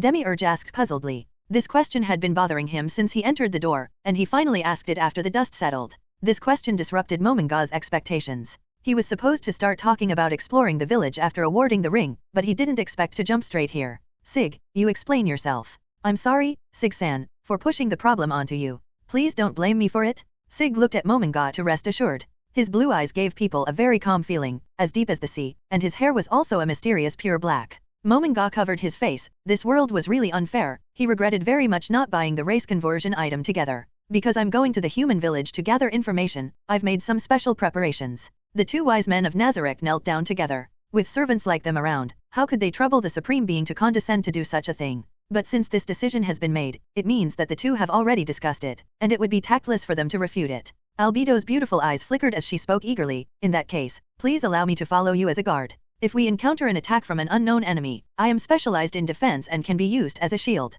That's right. Please think about it again. Demiurge agreed. Then there will be no one to guard Nazarick, and someone will also be needed to command. If we encounter danger, I can lead one person to evacuate quickly, but I can't guarantee it for one more person. I don't want you to make unnecessary sacrifices. Sig had anticipated the current conversation and had of course thought of reasons to refuse. To be honest, there was no need to refuse Albedo's permission to go with him, because they wouldn't be encountering strong enemies this time, so it wouldn't matter if there was one more person or one less person, but he planned to take Mominga out to relax, so it would be more appropriate for just the 2 of them. Besides, most people in the Great Tomb hate humans. Of course, there are also some who like them, such as favorite foods, or people they like to play with. Only humans who died tragically can make everyone feel comfortable physically and mentally. What is certain is that Albedo would feel uncomfortable after following him, and he could not torture his subordinates for his own selfish reasons. Albedo pursed her lips and said nothing, but nodded to show her understanding. Seeing this, Mominga ordered, raise the alert of Nazarick to a state where it can respond to external enemies at any time. Considering the possibility of unexpected situations, you can send some subordinates who are good at hiding to sneak into the village. Sig, your followers can stay in the surrounding forests and can also serve as a backup. Yes, sir. Well, the president has considered everything. Sig said sincerely. Even for a small dragon, it is not easy to hide in a village, unlike those invisible subordinates. No matter how conspicuous their appearance is, they will not be discovered without the skill of seeing through transparency. Mominga felt a little embarrassed by the praise, even though he often heard more exaggerated words from the guardians, but he knew that it was due to their loyalty and he was not such a great person. Sig's praise from his companion really gave him a lot of confidence, and he suddenly felt that he could do it again. I'll prepare the equipment first. The attributes of the human state are the weakest, and correspondingly the amount of equipment increases. When fully armed, it is only slightly weaker than the semi-human state. The advantage is that it is more versatile, capable of both offense and defense, and can use all skills. Mominga nodded in agreement, as if it was a matter of course. Let's go in 15 minutes. Demiurge walked out of the door and was shocked to see Sig's half-smile on his face. He was the last one to go out, and Albedo was the second. They were supposed to leave in 15 minutes, so what happened that made Lord Sig squeeze out his precious time to wait for him here? Master Sig, do you have any other instructions? Nothing, I just want to confirm something. Sig bent down and pointed at the ring on his finger. How is it? Are you happy to receive the ring? Demiurge suddenly realized that it was Lord Sig's work. He bowed like an elegant nobleman, and a gentle smile appeared on the devil's face. Thank you for your trouble. Nothing. Sig nodded with satisfaction, turned around and said, but don't tell Sebastian about this, just say it was sent by President Mominga. Demiurge wagged his tail and watched Sig leave. When he could no longer see his back, he showed a helpless expression. It seems that Lord Sig has seen through me a long time ago. When Sig came out in armor, Mominga also disguised himself and put on a mask that could completely cover his face. Against the backdrop of that devilish mask, he actually looked a little funny. The Mask of Jealousy, whose full name is the Mask of the Jealous, can be obtained by logging in for more than 2 hours between 7 p.m. and 10 p.m. on Christmas Eve. It does not have any special abilities, and even installing data to change the appearance is impossible. Many players who were looking forward to the rewards were immediately upset. They had to wait for 2 hours just to get something like this. The operating company was severely criticized, and even those in the guild who did not have masks were targeted. Christmas, night, playing games, single, got the jealousy mask. Christmas, night, girlfriend, wife, live streaming, no mask. For example, Takamai didn't have a mask because he was spending the holiday with his wife and children. Many guild members had this mask, and Sig also got one, but he never wore it. There's no other reason, it's just too ugly, and weirdly ugly. It's hard to tell what the expression is, and the decorations are too gaudy. This is really naked malice towards single people? In comparison, Sig's outfit looks much more decent. The edge of his pulled-down helmet is light and streamlined, with a pair of wing-shaped decorations at the end. His whole body is wrapped in silver blue armor, and although he doesn't have a cape, he has an extremely handsome double-layered back hem. Looking down at his rough iron gloves, Mominga fell into a deep state of inferiority. No wonder everyone said that warriors are the romance of men. So envious. Puff. Oh, did someone laugh just now? Sig-san, is it really okay for you to do this? Sig didn't know when a pair of gloves appeared in his hands. It would be more appropriate to call them armor because they were made of special materials and thus had both elasticity and hardness. I don't have a collection of masks, but this should be able to replace the gauntlet.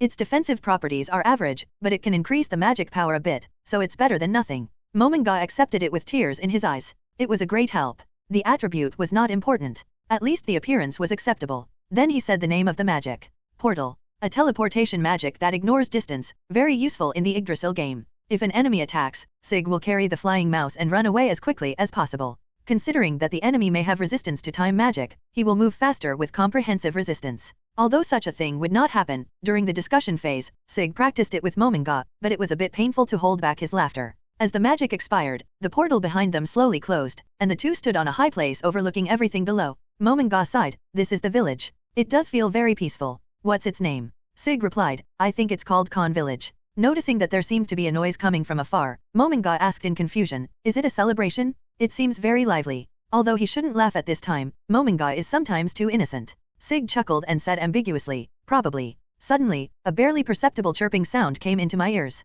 People who don't know what's going on might think it was a bird's cry, but the shadow flying at such a high speed was obviously not a bird. A creature with bat wings landed on Sig's shoulder. It was damp, as if it had been washed specially to avoid dirtying the armor. It opened its mouth and let out a few sharp chirps. This is the dragon follower Sig mentioned. It looks like a lizard with wings, but it is indeed a dragon. Low-level dragons are more like beasts and cannot speak. They can only be summoned by spending a small amount of magic power and can exist for a long time. It looks like the village was attacked, but it wasn't by monsters, it was by knights in armor, Sig said, frowning. Faisha's mood suddenly dropped to the bottom. The confidence that he had felt good before was no longer there, and he became conflicted. Should we save him or not? From the perspective of Nazarick's interests, it is obviously not worthwhile to create hatred with the country to which the knights belong for the sake of a village, not to mention that they don't know anything about the new world at present. What if there is some hidden secret? He couldn't let Nazarick be put in danger. Sig's ears moved and his nose smelled blood. I seemed to hear screams. This should be a massacre. How could such a thing happen? It seemed as if Faisha was awakened, and he did not say anything about not helping the person in danger. If Takamai had stood by and watched me die, I wouldn't be here now. Sig used to be a policeman, so even if he described it in calm words, his expression under the armor should be angry. Even if you have turned into a monster at heart, you must not forget your original intention. Let's go save them, Sig-san. Oh, has it been decided so quickly? Since he still retains his human part, Sig has no aversion to rescuing humans, and judging by the plot, this village will indeed be useful in the future. As for why we met by chance, it must be fate. There was absolutely no deliberate element involved. Sig held his chin and thought for a moment, then smiled helplessly. There's really nothing I can do about you. Let's notify everyone in Nazarick first. Mominga nodded and immediately sent a message. Sebastian, I'm currently in a place called Karn Village, which has been massacred by knights. Sebastian manipulated the telescope skillfully, and the current scene of Karn Village appeared on the screen. After a long silence, Sebastian tried his best to suppress his anger and said, Yes, I saw it. I plan to save this village. There may be an invasion of knights around Nazarick. Raise the alert to the highest level and notify Demiurge and Albedo. Does Master Mominga/Sig need an escort? 2 messages were sent to 2 people respectively. No need, I'm just a frontline warrior. Take care of Nazarick for Mominga for now, Sebastian. Sig instructed. Yes, sir. Sebastian closed the message thoughtfully, a red light flashing in his eyes. He couldn't let the 2 adults down. Dragon thunder. A dazzling white light emanated from the body of a knight, and in an instant he turned into smelly black charcoal. Mominga strongly suspected that the weakness of these knights was only due to their poor defense. Perhaps there were stronger ones who were just hiding in the dark and not showing up.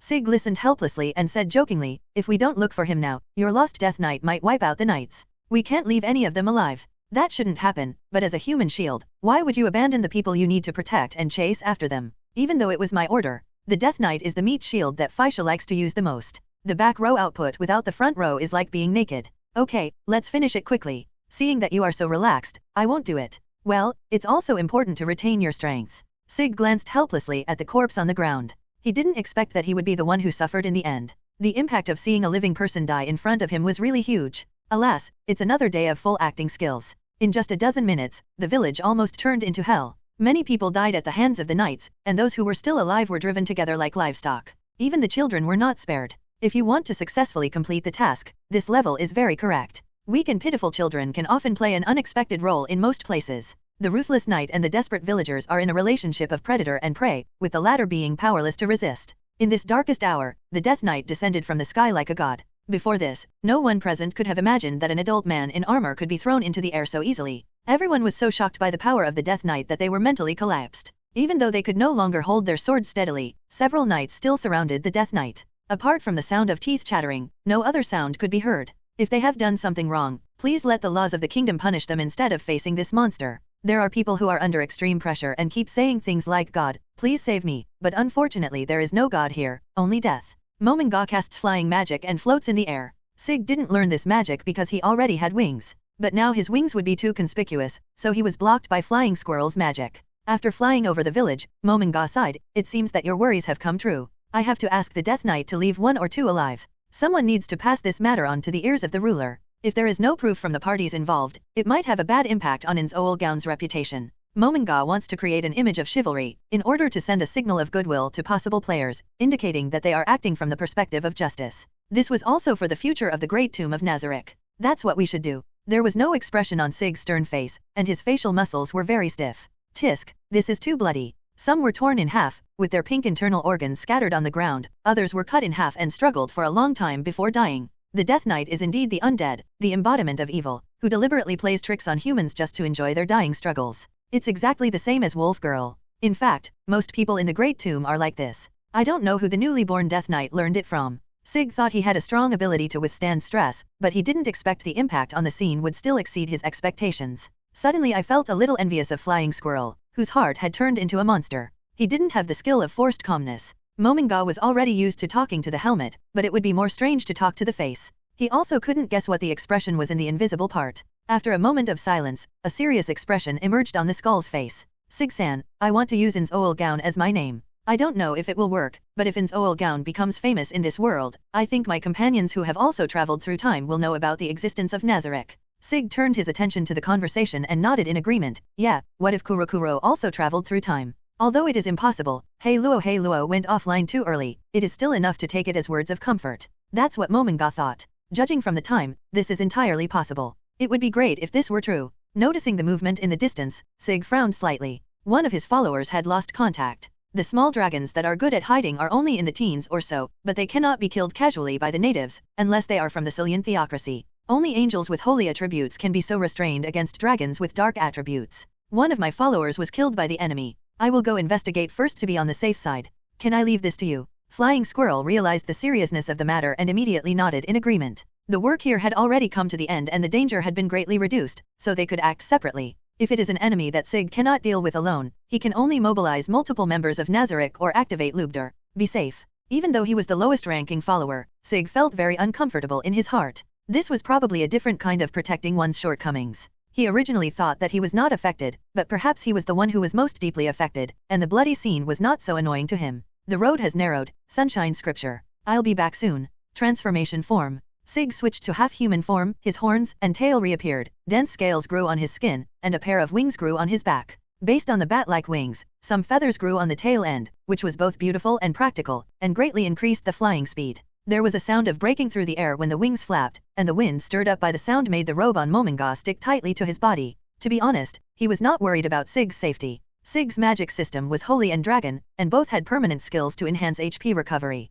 Especially the holy system's full recovery, which can restore full health in an instant as long as there is still a breath left. Although it is a special skill with a limited number of uses, if used well, it can give you several more lives, which is more convenient than resurrection magic. Don't forget to leave a few people alive, Sig-san. Is it resolved? A man with a scar on his face walked out of the crowd, his glass-like pupils flashing a cold light. The three fire angels dispersed, and together with several more floating in the air, the dark dragon that was surrounded in the middle turned into black smoke and disappeared. This is a dependent dragon, right? Why is it here? Could it be that a dragon king has appeared nearby? We should ask the Black Scripture for help. This mission should have been theirs. This is really weird. We at Sunshine Scripture are not good at stealth tracking, so it doesn't make sense to use this as training. A wave of uneasiness surged in the heart of Sunshine Holy Scripture Nigan. It was really a bad start. Asking for support is also impossible. The mission of the Black Scripture is to deal with the resurrected Dragon King of Destruction, and for this purpose it is protecting the most beautiful city. The Wind and Glory Scripture is hunting down the traitor who stole the crown of the wise.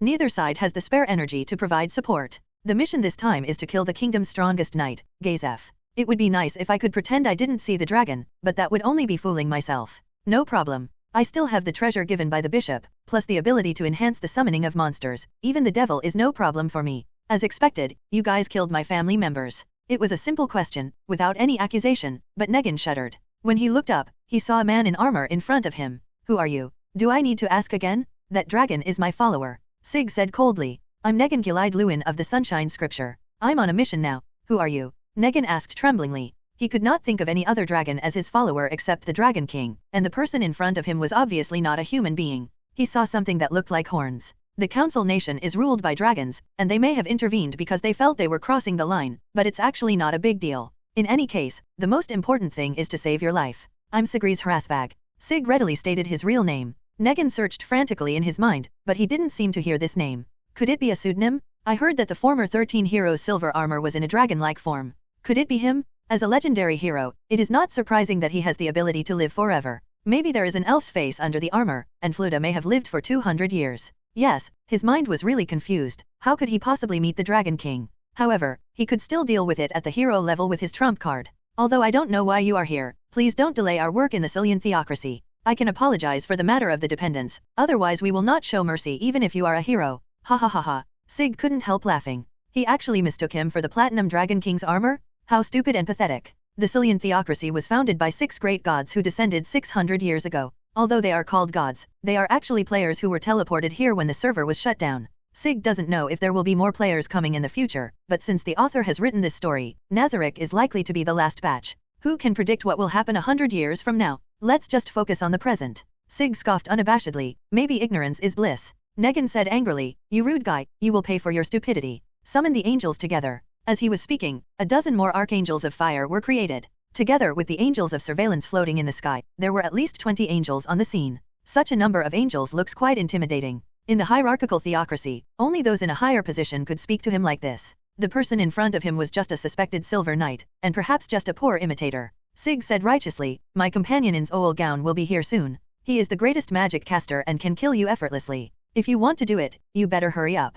Another unfamiliar name. Negan's patience had reached its limit. He didn't remember anyone with this name among the 13 heroes. So what? He's just a magic caster. If you want to threaten me, you've got the wrong person. I didn't mean that. I just wanted to let you know. Sig raised his hand and snapped his fingers. There seemed to be a sound of glass breaking around him. And I didn't say that to you either. Suddenly something unexpected happened, and Negan panicked. What happened? Sig's tone changed. Huh? Didn't you notice that you are being monitored by intelligence magic? Now that I've finished speaking, I don't want to be spied on again. Am I being monitored by my country? While Negan was stunned, his subordinates beside him screamed. It was a cry of extreme fear. He was very familiar with this kind of scene when facing a large number of powerful people. Some independence. A huge magic circle unfolded on the ground, and a huge object was born from the shadow. It was a giant dragon with a completely black body, purple lines flowing on its hard scales, and devil-like horns hovering on its head, like the god of death returning from hell. The black dragon lowered its front legs deeply and lowered its neck obediently, which symbolized complete submission.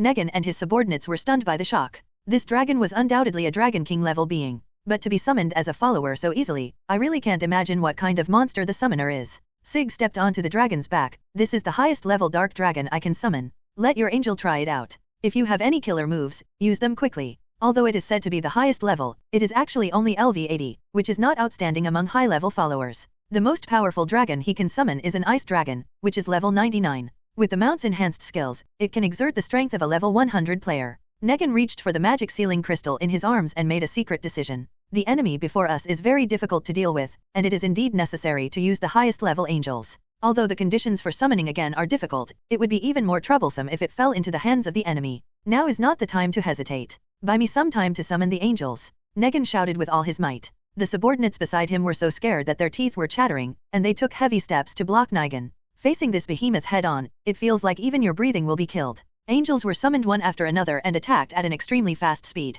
The black dragon just slapped the angels casually, and the angels exploded like mosquitoes. The gap in strength was too huge. The guy who wanted to attack from behind was also lashed away by the tail. Even the angel of surveillance, who was good at defense, couldn't withstand 2 attacks. Lord Sig, are you okay? The black dragon uttered the words in an awkward voice. Sig looked at the flying dust in the distance, thinking that it was the army passing by, and there was no need for him to waste time here. Then he urged, hurry up and deal with them. I'm a little tired of watching them. Yes. The black dragon then stopped talking, and a bright light condensed in its mouth. This was a powerful move unique to the dragon clan. Just at this moment, the summoning of the highest level angel was completed, and Negan laughed confidently. How about this? This is the highest level angel, capable of killing the devil alone. This strange creature made of wings is the Archangel of Majesty. It radiates something like holy light and holds a golden staff in both hands. But in the face of the terrifying dragon's breath, all this is useless. A stream of terrifying dark energy gushed out, and the Archangel of Glorious Light was pierced through as soon as he appeared. The damage exceeded his limit and turned into tiny points of light that disappeared into the air. Even the clouds in the sky were blown away, leaving behind charred marks. Negan collapsed and began to beg for mercy. Sir Silver Knight, please let me live, even if I am the only one left. The black dragon said nothing, but turned to look at Sig, as if asking whether to kill him directly. Sig thought for a moment and decided to be kind. Okay, I can spare you, but it will be very troublesome if you resist. Negan quickly patted his chest and assured, I won't resist. As the captain, I can guarantee it. Sig said kindly, he who knows the times is a hero, Captain Negan. Thank you for your magnanimity. Negan said quickly. The theocracy soldiers behind them also breathed a sigh of relief. Thanks to the blessings of the 6 gods, they actually survived. Sig jumped off the dragon's back, and the dragon disappeared into the shadows. Of course, he was not being too naive. There was no point in killing these people. He should study other uses for them. These were precious specimens. Is it Demiurge? Yes, Lord Sig. There is no invasion around Nazarick. Aura and Mare have already gone to Karn village as backup. I will send a few humans back. I'll leave them to you. Remember not to kill them. Yes, sir. In the meeting room, the remaining guardians gathered together. Is Lord Sig okay? Did you mention me? Albedo smiled expectantly. Demiurge shook his head helplessly. Albedo, you seem to have a lot of troubles lately. It's not good to suppress yourself all day long. Albedo's face flushed. But Lord Sig refused to accept me as I am now. I had no choice but to hide my true nature. Hey, Albedo, you haven't captured Lord Sig yet. Shaltir smiled while covering her mouth. Albedo's expression twisted. You haven't even touched the edge of Lord Mominga's clothes. I have been to Lord Sig's room. Huh? That's because I'm responsible for guarding the floor. Don't try to seduce Master Mominga with your expired body. BCH. Hearing the two quarreling again, Cocytus sighed and decided to serve Lord Sig together. Demiurge smiled and said, isn't it good to have such a competitive spirit? Then the Supreme Being's child will be born soon. You mean the young master? That's a wonderful sight. It's great. Demiurge turned to look at Sebastian, touched the ring on his hand, and gave a meaningful smile. Sebastian was full of questions. Was he showing off to him? Portal. Demiurge walked out with elegant steps, bowed, and looked coldly at the people of the Sunlight Scripture. Lord Sig, these are the humans you want to take away. Sig asked in confusion. Demiurge, why are you here? How can Lord Sig personally escort these lowly creatures? If your subordinates hadn't stopped them, Albedo might have disobeyed orders and come here. Demiurge said helplessly. When he told Albedo about this alone, she screamed in a frantic voice. He also thought that this matter was a little inappropriate and perhaps had a deeper meaning. Are these humans of much use? Lord Sig must have his reasons for doing things, and we must think of the reasons as soon as possible and never let him down. With this thought in mind, Demiurge rushed over quickly. Albedo, that's right, thank you for the reminder. Sig almost forgot about this, but thanks to Demiurge's reminder, he finally understood once again the status of humans in Nazarick. Even though he had the idea of using these people and thought that they would not mind being tortured, he still regarded humans as creatures not much different from himself. Demiurge, on the other hand, described them as inferior creatures, barely above livestock. Sir Silver Knight, is this also your companion? Negan was truly frightened at this point, barely able to utter a single sound, and his men could only stand there with weak legs, concentrating all their energy to not fall to the ground. With pointed ears and a metal tail, can he still be considered human? Perhaps he is a subhuman, but what does it mean to be a lower creature? There were so many questions in my mind that my brain, which was already filled with fear, was about to shut down. Demiurge frowned and uttered a word, kneel down. Shut up. He pushed up his glasses, a light flashed in his eyes. How dare a mere human interrupt? You can't even listen respectfully? You can only save your lives thanks to the mercy of Lord Sig. Seeing that the spines of several people were about to be broken, Sig said, stop it, Demiurge, don't kill them, they may be useful. Yes. Demiurge also realized that he was affected by the anger. Humans were too weak to withstand such strong pressure. He issued 2 more orders, and several people passed through the portal like zombies and soon disappeared from their sight. Lord Sig, I would like to ask, why do they call you the Silver Knight? Demiurge suddenly asked as he stepped into the portal. Sig responded casually, without turning his head, oh, they got the wrong guy.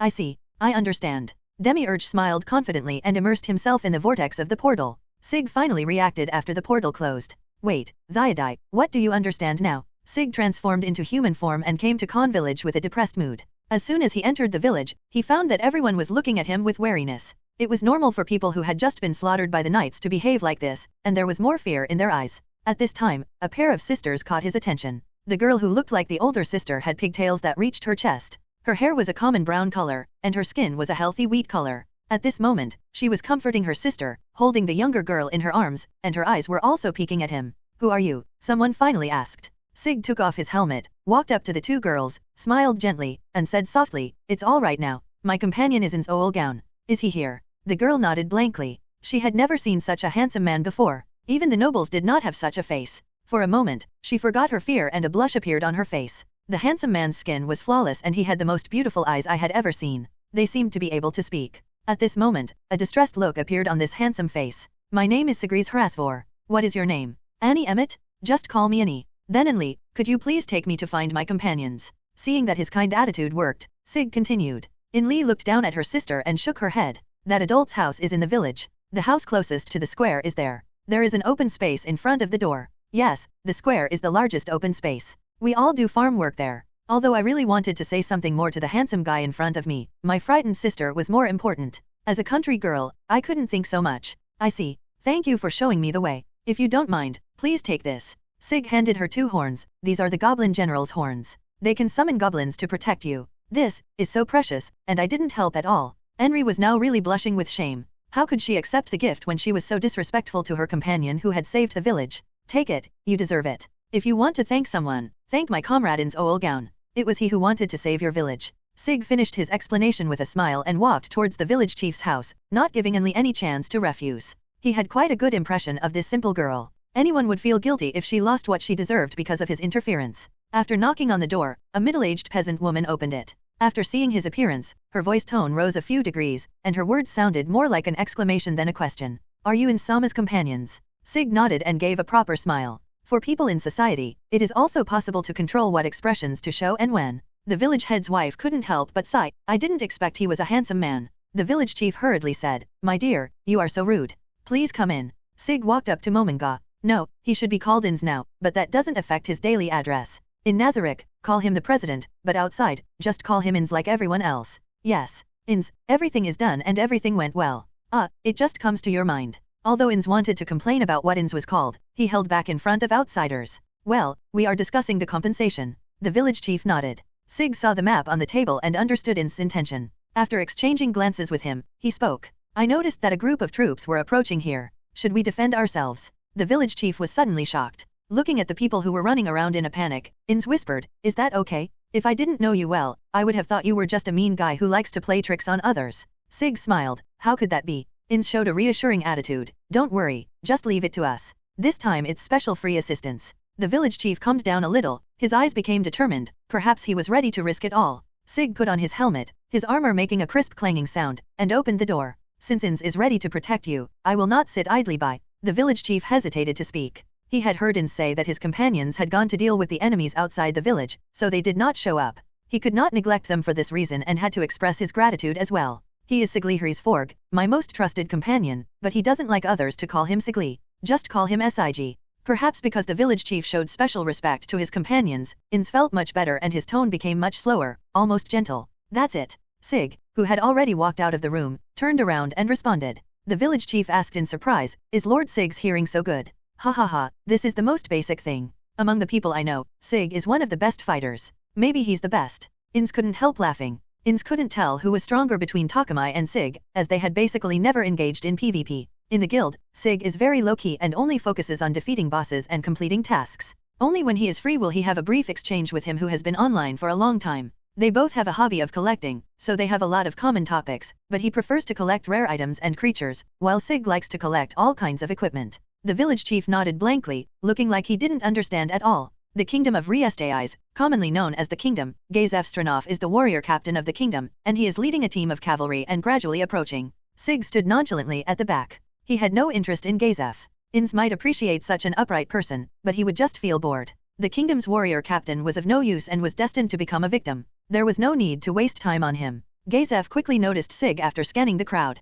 Perhaps because he was also a warrior, he could sense something different and so he stared at him for a long time. Finally, he fixed his gaze on Ainz. Your Excellency. Ainz stopped the village chief from speaking. Don't bother. I'm Ainz Ooal Gown, a magic caster. My companions and I saw that the village was in trouble, so we came here to help. Sig continued. I am Sigli Hrasvalg, Sir Warrior Captain. Gazef dismounted and bowed deeply to the two men. Thank you very much for saving this village. Don't say that. We are adventurers on a journey, and we are doing it for reward. Excuse my ignorance. I have never heard of your names, but Lord Hrasvalg is dressed like a legendary hero. Because there was a senior he knew who was one of the 13 heroes, he had heard a lot about the deeds of heroes from her. The one that impressed Gazef the most was the Silver Knight. I don't know why, but that senior always seems dissatisfied every time he talks about the Silver Knight, saying that he did something unforgivable, and he will talk about him again the next time they meet, which means that the Silver Knight is still alive. He couldn't think of anyone other than the Silver Knight who had such strength and wore silver armor. Perhaps the unforgivable thing was abandoning his companions. No wonder Senior Legulet was so angry. The second time he was mistaken, Sig felt that it was too much of a coincidence. The color of the armor might be a little similar, and some of the decorations did have dragon elements, but this was really just a coincidence. That's such a coincidence. Sig said lightly, neither admitting nor denying. Seeing that he was unwilling to talk, Gazef stopped talking. Whether it was that person or not, it was none of his business. He then turned his attention to Ainz and asked a series of questions. Ainz felt overwhelmed for a moment, and had to explain in detail, even telling him about the ambush, but he did not mention the sunlight scripture. This was the result of an agreement between Sig and Ainz. Rather than letting the rumors spread, it would be better to let the warrior captain act as a messenger and leave a good impression in front of the kingdom's ruler. It's impossible to do good things without letting others know. I see. They are most likely coming for me. They are from the Cillian theocracy. They are obviously from the Special Forces 6 Colors scripture. I really need them to mobilize the nobles. Gazef sighed, appearing calm and composed on the surface, but inwardly he felt greatly relieved. Could it be that this person who is suspected to be the Silver Knight specially rescued him for the sake of Senior Legulet?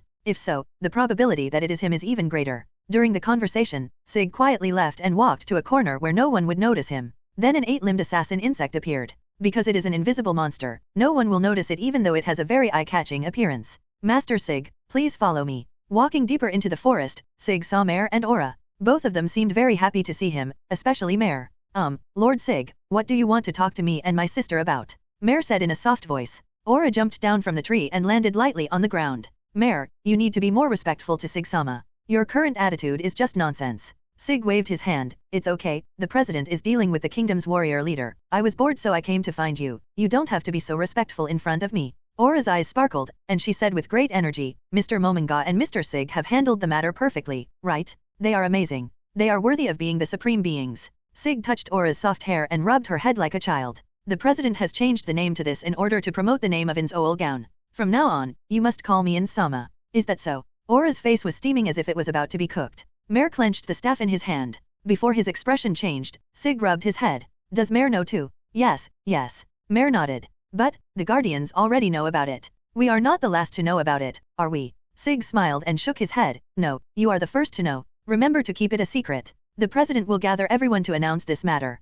Aura covered her mouth in surprise. We won't say anything careless. Mare lowered his head, blushed, and laughed secretly. The first one, he. Well, I'll go back first. You'd better prepare to retreat. Sig heard that the work over there was almost over, so he gave some instructions and left in a hurry. Aura held her head with her hands. Why did Sig-sama tell us such an important thing? By the way, Mare, it seems that you like Sig-sama very much. You always take the initiative to talk to him. Mare tilted his head. Lord Bubbletopot set it up like this. He said that scheming people are attracted to each other. What does that mean? The 9th floor of the Great Tomb of Nazarick, Spa Resort. Sig looked at the hot spring in front of him that was emitting a mysterious blue light, with a thoughtful expression. Ainz smiled and explained, this is the Cherenk of hot springs, a secret hot spring with atomic energy. I heard that it can cure certain diseases, but I haven't verified it. At most, it can only relieve back pain. It's enough for a welcome treat. Is that so? Sig took off his armor and equipment, walked into the water wearing only a bath towel, and his tail splashed water. After returning to Nazarick, he transformed into his most commonly used half-human form. Perhaps because he was not familiar with it, he always felt that the human form was too oppressive and he was most comfortable this way. Ainz was already using a brush to clean his body. The bristles made a crackling sound as they touched the bones. Oh, this body of mine is too hard to clean. Sig looked down at his body and actually saw 8-pack abs. Although his skin was an abnormally dark color, his figure was absolutely perfect, as if it had been carefully sculpted by the creator. Not as exaggerated as a bodybuilder, but not skinny either. However, this body does not seem to be easy to clean. Although dragon scales are not all over the body, there are some hard silver-white scales scattered on the back and waist and abdomen, which can easily harbor dirt. Sig reluctantly asked, are there any more brushes? Ainz then handed him a brush. The bristles are quite hard. I've worn out several of them, so I switched to this one. After taking the brush, Sig also started to brush his body. The sound of brushing could be heard in the hot spring. The two of them looked like brothers in distress. Sig, who had just finished brushing his tail, looked at the shiny scales and felt a sense of satisfaction. Seeing Ainz struggling to brush the bones on the inside of his body, he reminded him,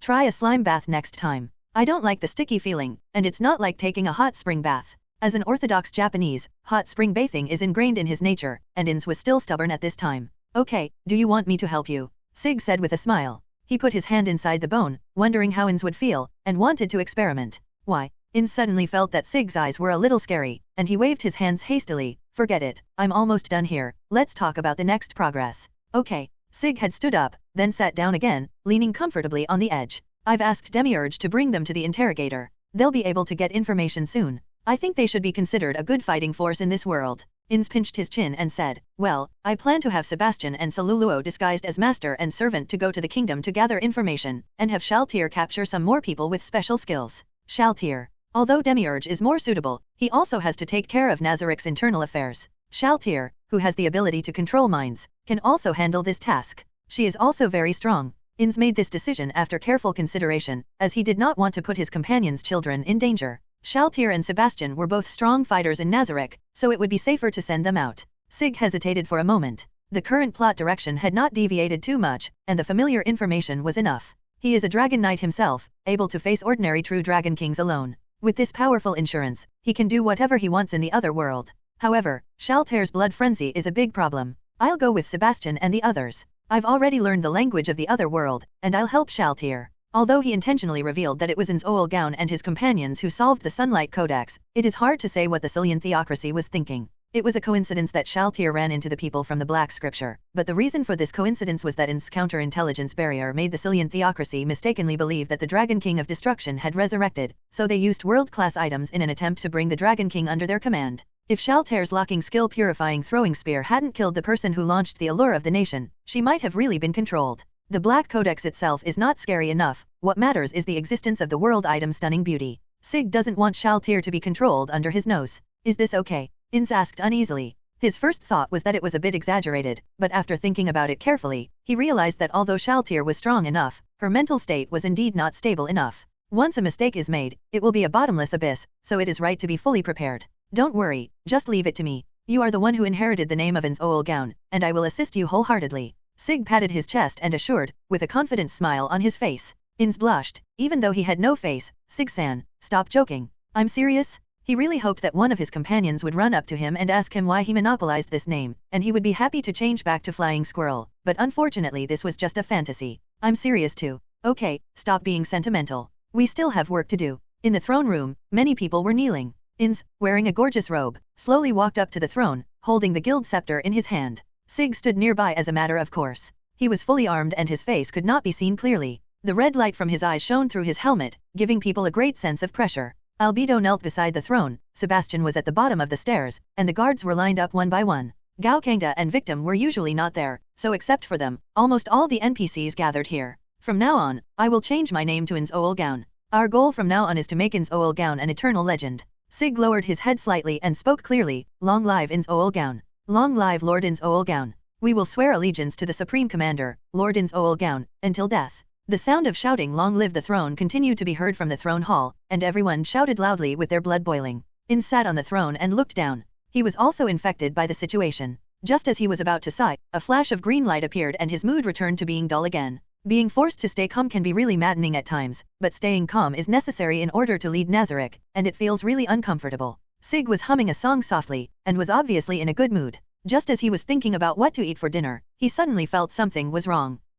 At some point, Albedo looked up at him, then lowered her head shyly when she saw she was discovered. Sig smiled helplessly when he saw this. Albedo was really cute when she was normal. In a place where no one could see, Albedo whispered, "Long live Lord Sig." In the cloakroom, Sig was choosing an inconspicuous suit of armor. He was going to play the role of a young lady's escort knight, so he couldn't be too ostentatious. Because there were too many of them, he searched for a long time before finding a light armor. The style was very low-key, and the color was also an inconspicuous black iron. Next, just find the lining, the most common kind. Opening the closet door where clothes were stored, Sig was dazzled by the thousands of fashions. He began to regret why he had collected so many. He looked at the other person in the room. "Yuri, can I ask for your help?" "It's my honor." The combat maid Yuri adjusted her glasses, walked forward to take over the organizing work, and picked out clothes that could be worn outside in just a few minutes. During this time, she did not forget to check whether the necklace around her neck was secure and adjusted her head a little. As a headless knight and a zombie, Yuri's head can be taken off. In order not to embarrass herself in front of the Supreme Being, she still has to confirm it.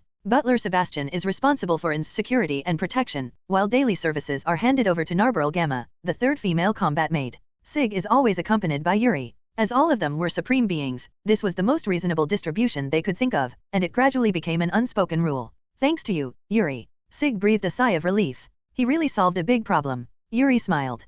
"Thank you, Lord Sig. This is my duty. I'll leave my sister Suo Liak Siang in your care." Solia Shang Epsilon is also the third daughter of the Seven Sisters. She is the fifth in name order, but that is just for convenience of address. Its true form is an amorphous slime, and it likes to watch humans slowly melt inside its body. In some ways, it can be said that it is quite fond of humans. Unlike the upright Yuri, Soraka has a justice value of -400, which makes her an evil type. It is natural for an elder sister to worry about her younger sister, so Sig readily agreed. Even though he retained the human part, he was mainly focused on Nazarick. If you are on the evil side, there are some things that you cannot delve too deeply into. If you want to be on the human side, just leave Nazarick. Since he knew the direction of the plot, Sig had already done some self-improvement, so he had the psychological quality to do so. There was a knock on the door. "Lord Sig, are we ready to set off?" Sebastian asked politely. Sig dressed with Yuri's undeniable help and responded aloud, "Sebastian, I'm ready, you can bring Soraka in." Yes. Sebastian was still wearing the same clothes. He was a butler himself, and now he had to play the role of a butler. It was really a perfect match for his profession. Suo Liak Siang has changed into a dress, and her long curly golden hair complements it perfectly. At first glance, she looks like a daughter of a noble family. I don't know if it's because the skirt is too ordinary, but the maid outfit is more suitable. This makes us sigh at the designer's intelligence. Hey Luo, you are such a person. Lord Sig, I still think that being a maid is more suitable for my position. Suo Liak Siang felt that it was too unreasonable to let the Supreme Being serve as his bodyguard. Hasn't this been discussed? I don't have the confidence that I can play the role of the young master well. If he gets exposed because of me, that would be putting the cart before the horse. Sig said with a smile. The original plan was for Sebastian to be the butler, Suo Liak Siang to be the maid, and Sig to play the young master served by them. But the proposal did not pass. On the one hand, Sig is not so confident in his acting skills, but Suo Liuk Xiang's acting skills are comparable to those of an actress, so he feels more at ease to leave the role to her. On the other hand, Sig was still thinking of being lazy. It was not as easy to play a delicate young master as it was to play a silent knight. This was his job. Actually, it would be okay to let Sig on the show. His acting skills might be better than Suo Liuk Xiang's, but that would be boring, and we wouldn't see everyone looking awkward. Please don't say that. Lord Sig would never make a mistake, Suo Liuk Xiang said hurriedly. That's right. Sebastian and Yuri nodded in response. The idea that the Supreme Being would not make mistakes was deeply ingrained in his mind. Everyone makes mistakes, even me. That's why your presence is so precious. Stay with us instead of our companions who left. It was self-evident who this we was referring to. Although these were just ordinary words, tears welled up in the eyes of several people. We will definitely be loyal to Nazarick and the Supreme Being. The current frenzy was something Sig had not expected, but it was not too surprising either. Stay loyal. Yes. Another uniform answer. Sig felt that this must be the after effect of Ainz's meeting. Everyone was still in an excited state, otherwise how could they get so excited at the slightest provocation? Not far from Nazarick, Sebastian had already prepared the carriage. In order to cover up their tracks, they would hire another groom, preferably one who could easily cause trouble, and Sebastian would do the job until then. Although Sig said that as a cavalryman he also had the ability to control a horse, Sebastian refused to give in no matter what, and Soruxiang had the same attitude. That's only natural. How can we let Lord Sig do the job of a groom? Albedo bowed as she entered the room. Sig raised his eyes, thinking that he must be here to say goodbye, but he still asked, Albedo, why are you here? Master Sig, I am here to say goodbye to you. Please be careful when you go out. Albedo turned around and said in a commanding tone, Sebastian, I'm leaving Lord Sig's safety in your hands. Sebastian did not feel unhappy about this. This was normal behavior for a guardian god. He answered firmly, yes. Albedo, don't worry too much. Sig felt that this was too cold, so he added, if you are really worried, I allow you to contact me via text messages, even if it's not about the mission. Yes, I understand. Albedo nodded, seemingly without any emotional fluctuations. Seeing her shaking body, I knew she was enduring it very well. Take good care of yourself. Sig didn't expect Albedo to change her personality all of a sudden, so he had to teleport away with Sebastian and the others quickly. As for that strange shout, it must have been an illusion, it was definitely not Albedo's voice. Great, great, great. Lady Albedo, please calm down. A metal tail emerged from the corner and the demon appeared. It didn't seem like he just happened to pass by, but like he had been eavesdropping for a long time. Hearing the shout from inside the room, Demiurge smiled meaningfully. I don't think Sig-sama will mind. According to the information obtained from the chief of Karn village, the fortress city of Irantel is the largest city nearby and has a dense population, making it a good place to collect intelligence. Today, several eye-catching guests came to the most luxurious hotel, the Golden Shining Hall. Leading the group was a noble lady with shining golden hair. Her beauty was beyond description and could even be compared to the princess known as Gold. Even her temper was so elegant. Sebastian, I'm going back to my room to rest. You guys can take care of the rest. Okay, miss. The old butler with white hair looked like a gentleman. His every move showed a calm temperament, which easily made people feel good about him. Even so, the people in the restaurant were still attracted by the young man who came in last. He was about 20 years old, or maybe even younger. Although he was not wearing formal clothes, no one thought he was a vulgar person like a mercenary. He should be a knight who had sworn allegiance. Her short obsidian hair was a little messy and curled up, her skin was whiter than that of ordinary people, and her deep pupils gave her an exotic and mysterious feeling. Mr. Sebastian, let's go shopping on the street later. After all, we will be here for a while and we can't neglect the young lady, the young man said with a smile. The butler nodded and said, we must serve the young lady well and not let the master down. The volume of their conversation was not small, and combined with previous speculation, everyone had some guesses about their origins. The shopkeeper naturally made some inquiries when he saw the guests who looked very distinguished. He soon found out that the group of people were the daughter of a wealthy businessman from a city in the empire, along with her butler and knights. The combination of a generous, beautiful lady, a perfect butler, and a handsome knight really proves this statement. But in a kingdom with somewhat chaotic public security, having only one person as a guard is not enough to be considered safe. What's more, that handsome knight doesn't look like someone who can fight. That kind of fair skin usually only appears on pampered young masters. In simple terms, it's just a silver spear with a wax head.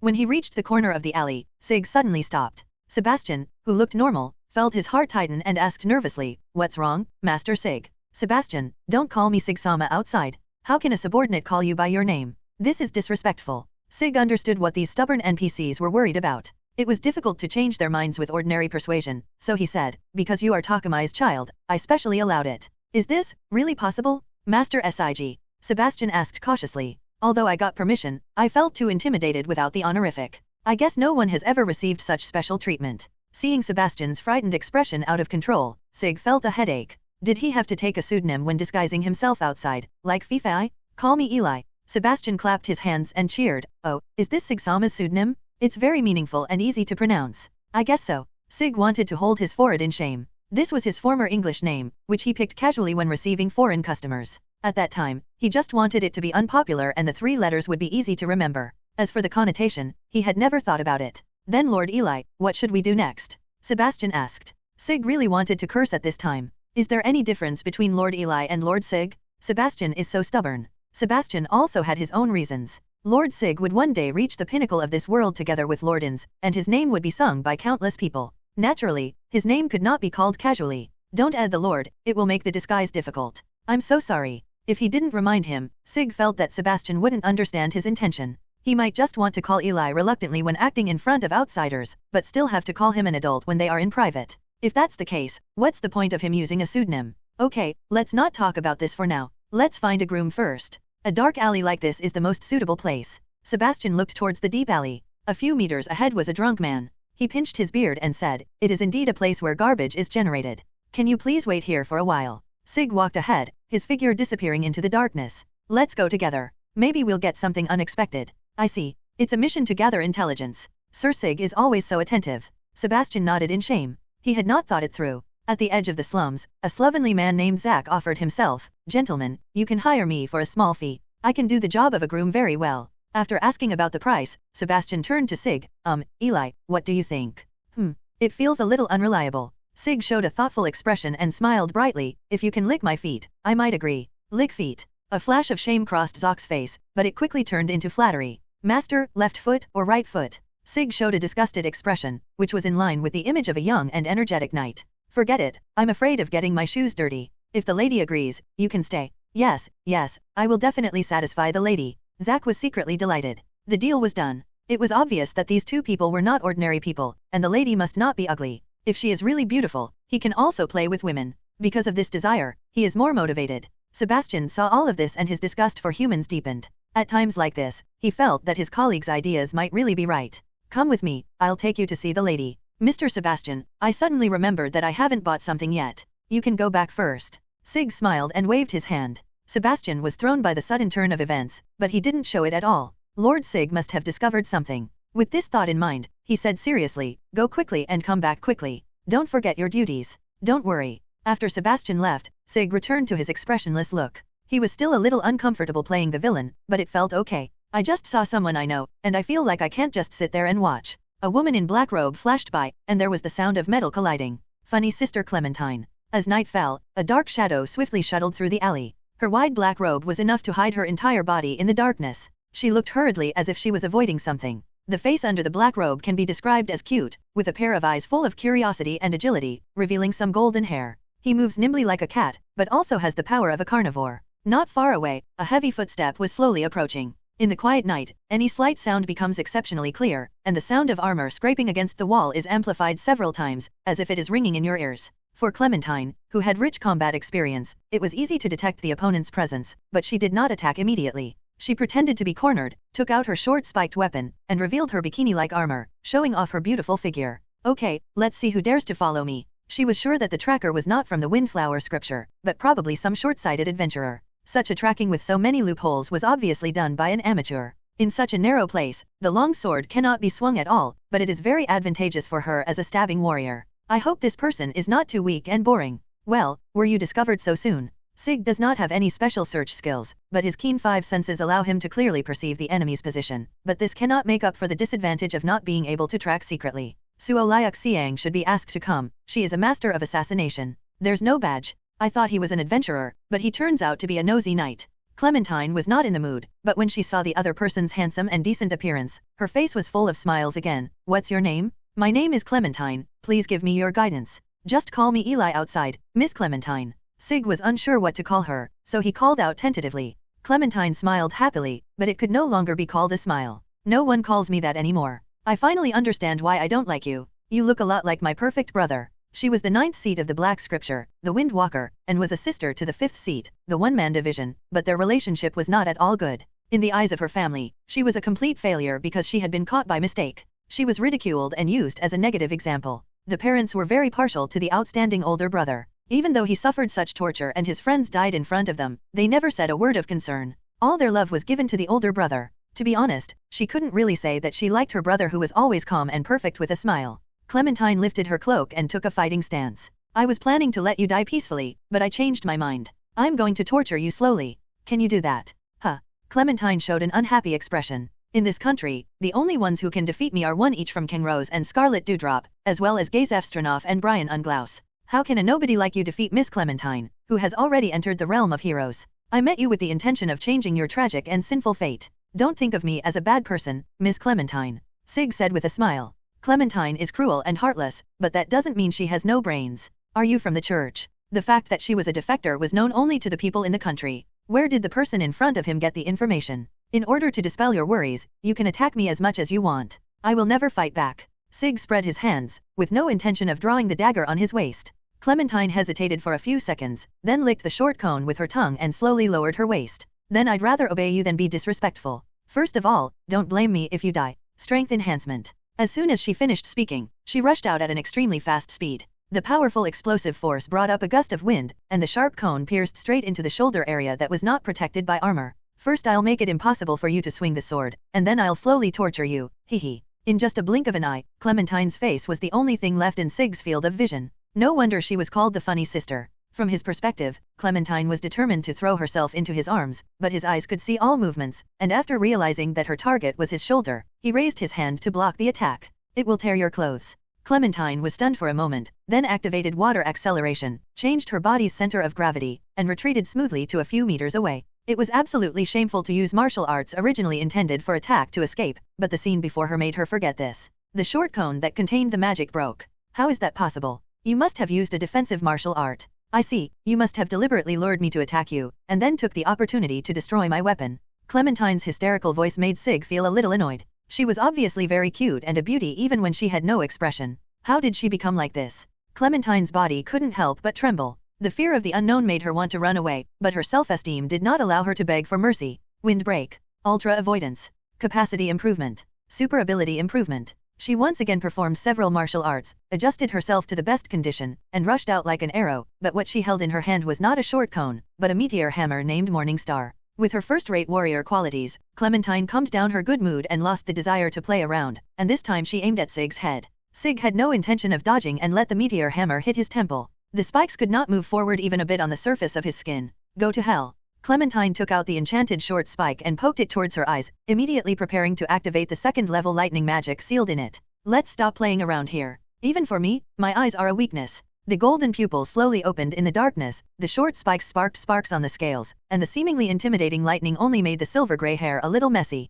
Lizard man? No, you are a hybrid of human and dragon. Clementine said in horror. Huh? You guessed it so accurately? Even though I was wrong, I should praise you. Sig didn't expect Clementine to be able to guess his race. But after all, he inherited the blood of the 6 great gods. Although he did not awaken to become a god, he definitely has more knowledge than ordinary people. Sig said amiably, now we can talk, can we? I want to make a deal with you. Although I will kill you if you refuse, don't you want to hear the benefits? Clementine swallowed unconsciously, and she finally understood what she was fighting against. It was a giant dragon monster in human form. This is not the place to talk. Let's go to where I live and chat. But my companions are also there. You won't mind, right? Sig asked considerately. As a mature person in society, I have learned from experience that if you don't appear sincere, a deal won't be successful easily. Faced with such thoughtfulness, Clementine couldn't laugh at all, and forced a smile from the corner of her mouth. Okay, I have no objection. It's actually much more pleasing to the eye than before, but I'm still not used to it without that funny smile. Sig noticed that her body was still very stiff, and thinking that it was probably caused by fear, he immediately transformed into human form.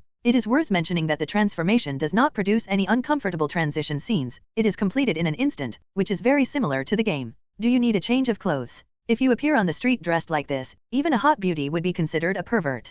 Clementine picked up her black robe and put it on. Thank you, this is enough. Sig was a little surprised at Clementine's cooperative attitude, but he didn't say anything. In fact, if you put yourself in other people's shoes, you will understand that in the face of life, no one will care about that pitiful self-esteem. Clementine is not a fool. The other party has the ability to kill her at any time, but he has been politely expressing his desire to talk, which means that she is still useful. No matter what she did, she had to agree to it. With heavy steps, the two walked into the golden shining hall one after the other. After seeing Clementine's appearance, the shopkeeper understood. Boy, you are having fun. Although not as good as that young lady, such a look is extremely rare in Irantel. The customers around were also glancing over here, looking curious. But for a man who is so immersed in women, one would doubt whether he can really protect that beautiful and domineering lady. The butler was naturally ignored. Although he looked strong, he was so old that he could not be considered as a fighting force. With such a worrying combination and employing such an unreliable groom, it would be strange if nothing went wrong. In the corner of the restaurant, the person who was frantically shoveling food into his mouth was Zack. He was out of place here and attracted a lot of disgusted looks. But Sig never even glanced at him since he entered the door, which made Zack feel even more resentful towards the man who ignored him, and he was ready to settle both the new and old grudges together. Clementine really didn't like this atmosphere, but she didn't dare to lose her temper and just clenched her fists. Sig noticed the slight change and went upstairs to explain, "I'm sorry, I didn't explain it in order to maintain my character. Humans are really annoying sometimes." Clementine already knew that Sig was not human, so she asked curiously, could it be that Eli is also a pseudonym? Sig smiled but said nothing. Clementine immediately shut her mouth and lowered her head to avoid the gaze. Damn, why did she ask such a low-level question? Sig pushed the door open and made a gesture of invitation, "Come in." "Greetings, Lord Eli." The two people in the room knelt down and saluted. Sig waved his hand as usual, turned to look at Sebastian, and gave him an approving look. He was prepared to hear them calling Sig-sama as soon as he pushed the door open, but Sebastian obviously heard what he said and even conveyed it to Soraka. If that were the case, he would be very distressed, but now he feels pleasantly surprised. "Well done, Sebastian." Sebastian smiled brightly, "Thank you for the compliment, Master Eli." Seeing Sebastian's genuine smile, Sig also praised Suo Liak Siang. "Your acting skills are also worthy of praise, Suo Liak Siang. I am very glad that it is you who carried out this mission." Suo Liak Siang said in a rather calm tone, "It is my greatest honor to receive the praise from Lord Yule. Okay, since we're in the disguise stage, you guys should stop being so nervous and be a little more comfortable." Sig and Sebastian are old acquaintances, but his understanding of Suo Liak Siang is limited to what she likes to eat. He has no idea about her personality. He is not a qualified boss. At least you can relax a little in front of him. Suo Liak Siang stood up, as if he couldn't control his expression, his mouth opened to an incredible angle. "Don't worry, Lord Eli. I will try my best to use all my acting skills to ensure that there will be no mistakes." Although it looked a little scary, Sig knew it was a joke and easily accepted the setting, and even felt a little relieved. Suo Liak Siang would only have such a reaction when she was excited, which meant that she was really happy. "Master Eli, who is this?" As Sebastian asked this question, everyone's eyes turned to Clementine. Although it seems to be somewhat useful, it is still not enough to be a slave. Suo Liak Siang showed a puzzled expression. Sebastian was also confused, but he resisted the urge to show it. If it was Demiurge, he would have guessed what Sig-sama meant by now, and while he felt frustrated, he also felt that he couldn't speak carelessly in case he said the wrong thing. "I'm sorry this isn't the food for you, Soraka." Sig introduced, "This is Miss Clementine. I'm planning to make a deal with her. We're still in the negotiation stage." The two of them gasped, and the look they gave Clementine became noticeably more oppressive. One is a level 100 dragon man, and the other is a slime close to level 60, neither of which can be withstood by a level 30-something human hero. In fact, Clementine didn't know what she was doing since she entered this door. The strong feeling of oppression reminded her of her darkest days. He failed in his mission and was caught, and suffered inhuman treatment. He was tortured again and again with healing magic. Because of good physical fitness, this cycle is always long. While enjoying the convenience of healing magic, there will naturally be a price to pay in other areas. At that time, it was the honor of her family and the sense of belonging to her motherland that kept her going, but now she does not have such a strong will. Sig stood in front of Clementine and shared the pressure with her. Although he didn't feel it, his eyes were not for show. "Lord Eli, I am willing to be your slave. I will agree to any deal." Clementine fell to her knees with a plop, the metal pieces on her body making a rattling sound. Suo Liak Siang and Sebastian gave each other an expression that said you'd better know what's best for you and then looked away. Sig was a little unsatisfied with the result. He had wanted to show off his eloquence, but he didn't expect it to end like this. "Are you sure you want to pledge your allegiance to me, Clementine?" Clementine nodded quickly, "Yes, after seeing the powerful strength of Master Eli, the only thought in my heart was to surrender." "Okay, but what I originally wanted to give you remains unchanged. You can rest assured about that. Look forward to it. You will become a genius who surpasses your brother." Sig made a promise, and Clementine naturally accepted it happily. She felt that a godlike person would not need to lie to her. "Master, what do you need me to do?" "That really depends on what you have. Show me what you have, Clementine." "Yes." Clementine's pupils trembled, as if she had gone through a huge psychological struggle. She slowly took off her outer robe and prepared to take off her inner clothes. Sig quickly turned his face away. No, I asked you to introduce yourself. You don't have to go to this extent." Sebastian hurriedly stood in front of her. "Master Eli, please hide behind her. She is so rude." Suo Liak Siang was also filled with righteous indignation. That gentleman is not someone a woman like you can keep by his side. The noisy noise made Sig feel overwhelmed. Fortunately, Albedo was not there, otherwise the situation might have gotten even more out of control. Sebastian, I'm going home for a while. You and Suo Liuxiang stay here first. If anyone asks, you can say that I went out to have fun. You are joking. Sebastian already felt bad for letting Sig play the villain, and he felt even worse when he heard him say that. Although he did not hate human beings as a whole, he was even more unwilling to see the Supreme Being playing cozy with despicable humans like Zack. It doesn't matter. If it's to complete the mission, I can lie to this extent. Everything is for Nazarick. Sig looked at the somewhat reluctant Sebastian with a smile on his face. Yes, sir. Sebastian nodded in agreement. No guardian would be able to refuse Sig-sama's request when he has such an expression. Clementine, come with me, I will tell you in detail what to do next. Sig stretched out his hand to open the portal, posing as ladies first. Clementine looked at the black vortex in front of her, which continued to exude an evil aura. If the other side was connected to hell, she would believe it. With the intention of dying, she took the first step.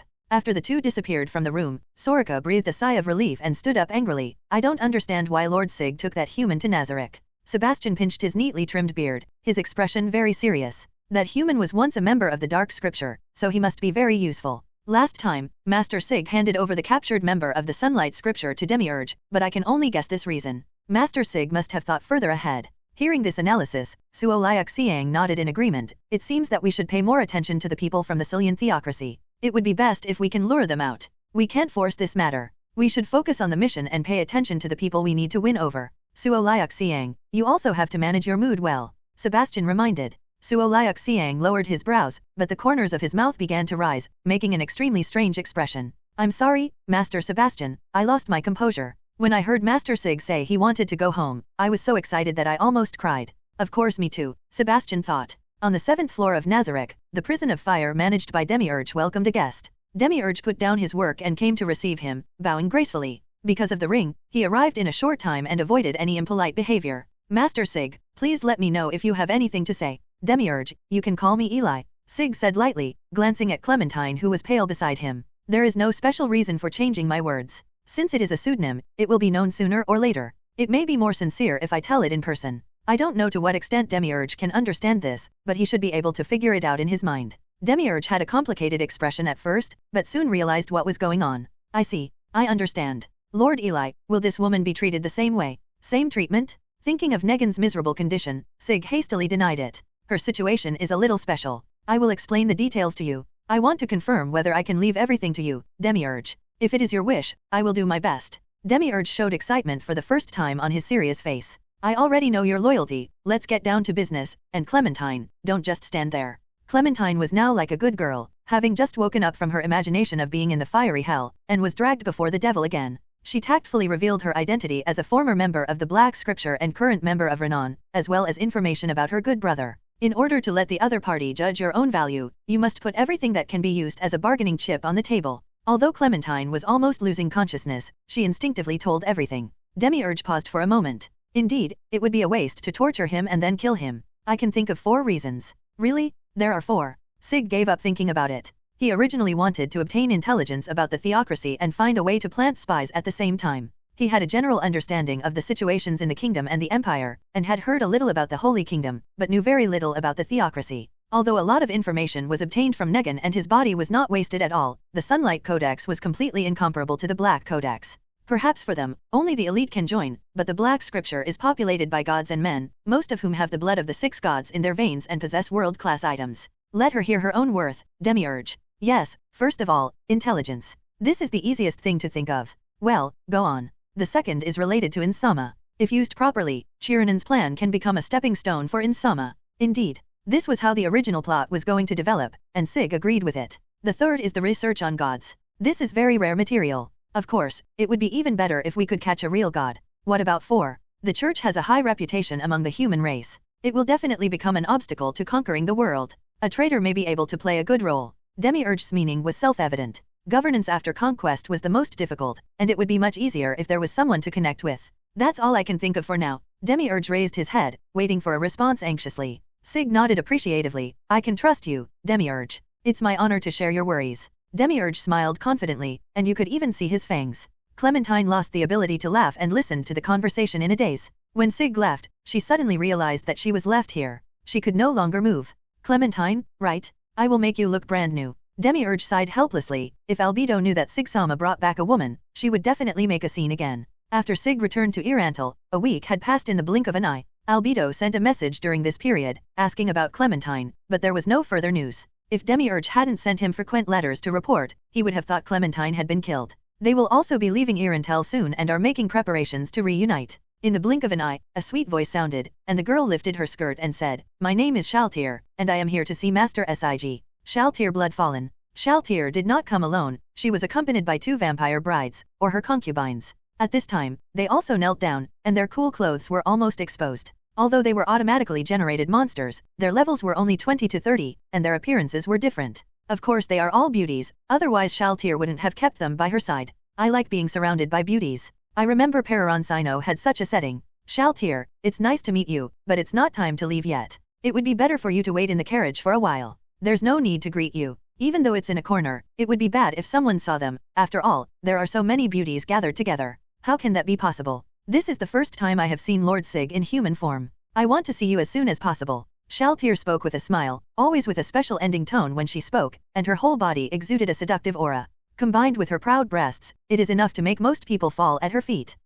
Aren't you more interested in the president? Do you want me to help you, Shaltir? Sig said with a chuckle. Hearing this, Shaltir was horrified. Did Lord Sig know about her disrespectful words? What should she do now? No, calm down, this must be knocking her. That's right, you have to apologize, you have to apologize. Albedo must have used her position to tell Sig Sama, I was careless. Well, Lord Sig, I want to apologize for my slip of the tongue. Shaltir covered her chest and said sincerely, please forgive me for saying that Lord Mominga is more charming. Sig said helplessly, there's no need to apologize for something like this. Your fetish is necrophilia. It's normal for you to find the president more attractive. Do you mind? I'm a good friend of the president, so I don't take this kind of thing to heart. It's an honor to talk about charm with beautiful women like you. It's just like when girls were in school arguing about who is more handsome. As long as they are normal friends, the two people being discussed won't care about it if they know about it. No one would really be that petty, right? Sig slowed down his tone as he saw Shaltir becoming more and more panicked. But I'm a little sad now. Shaltir doesn't like me.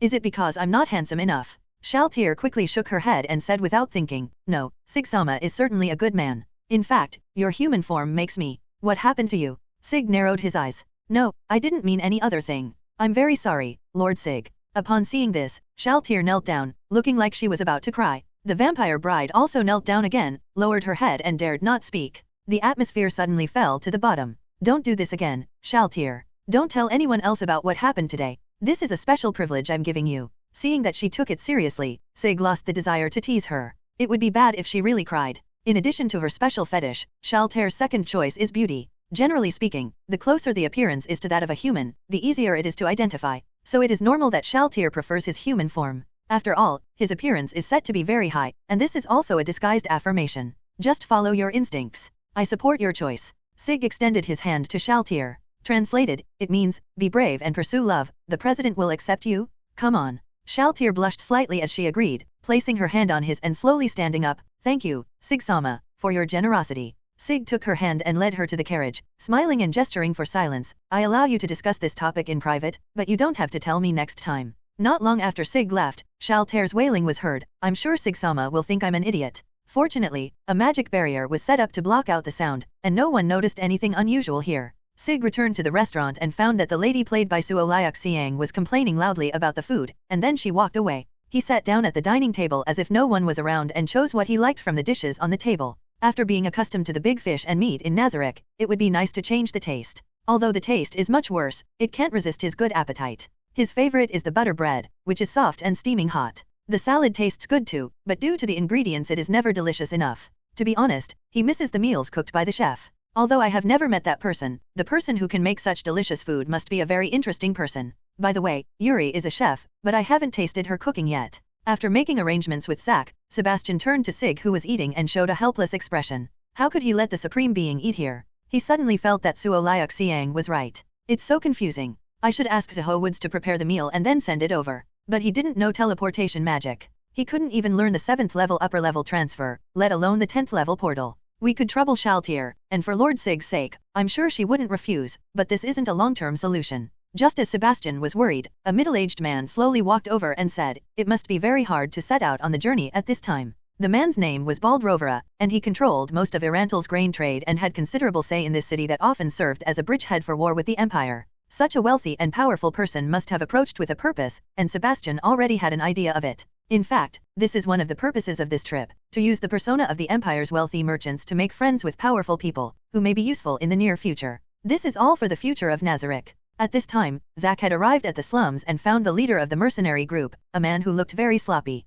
It is called a mercenary group, but in fact it is more like thieves. This is very normal in places where wars are frequent. The fact that deserters like Zack can join shows the nature of this gang. At this time, Suo Siang sent a message, Lord Sig, they have taken the bait and are acting as you expected. Sig cut a piece of steak and put it in his mouth. Well, you continue to monitor them. If there is anything, just report to Sebastian. Suo Siang was silent for a moment, then asked, Lord Sig, can you let me deal with that human? I will torture him to the last moment and will never let him die easily. Then I'll give it to you. Be careful not to play too much. Sebastian might feel uncomfortable if he sees you. Suo Siang in the room showed a very innocent smile. Thank you, Lord Sig. Sig knew the reason after a quick thought. Suo Siang had such a reaction because Zack must have said something bad about him behind his back. No matter what, he decided to light some incense for him first. Although it was indeed his domineering behavior at first, how could he pour cold water on his subordinates because of this? I'm sorry, Zack. A luxurious carriage sped along the road, heading from Irantal to the kingdom's capital.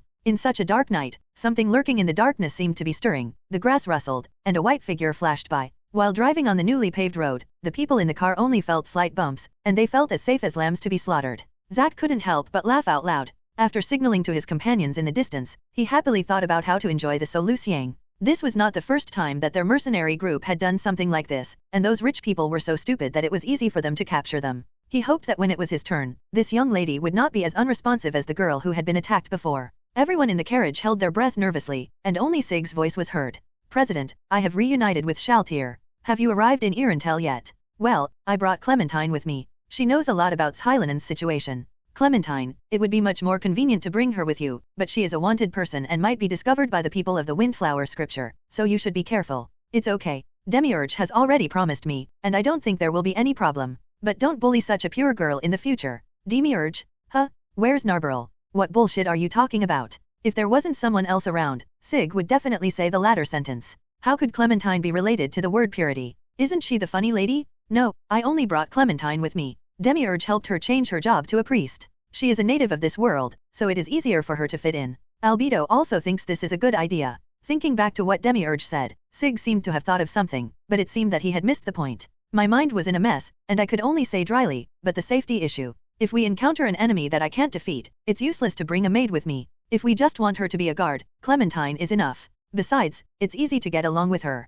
There's no need to act like a superior. On the other side, Ainz seemed very happy, and that was indeed the case. Although he couldn't complain, he didn't have to be so tired every day. After the treatment, there is no need to worry about loyalty. These are Demiurge's original words. Although I don't know the specifics of this treatment, it does look brand new, worthy of being called Zyadai. Okay, I'm convinced by you. Sig sighed and held his face with his hands in frustration. This story didn't seem right, but he really had no reason to refute it. Sig-san, do you think Clementine was taken away by me? Ha ha ha. How is that possible? Sig shouted excitedly, and Shaltir, who was sitting next to him, was startled and whispered, Lord Sig, are you okay? Sebastian's body was also tense, and Soraka huddled in a corner with a worried look on his face. That's not true. Anyway, don't tell Albedo about this. Okay, after all, modifying the settings is our little secret. Hey, President, don't say such weird things. It was obviously you who did it. Sig-san, can you bear to see me being scolded alone? Sig noticed the fiery gossiping looks from several people and said helplessly, let's not talk about it for now, let's get busy.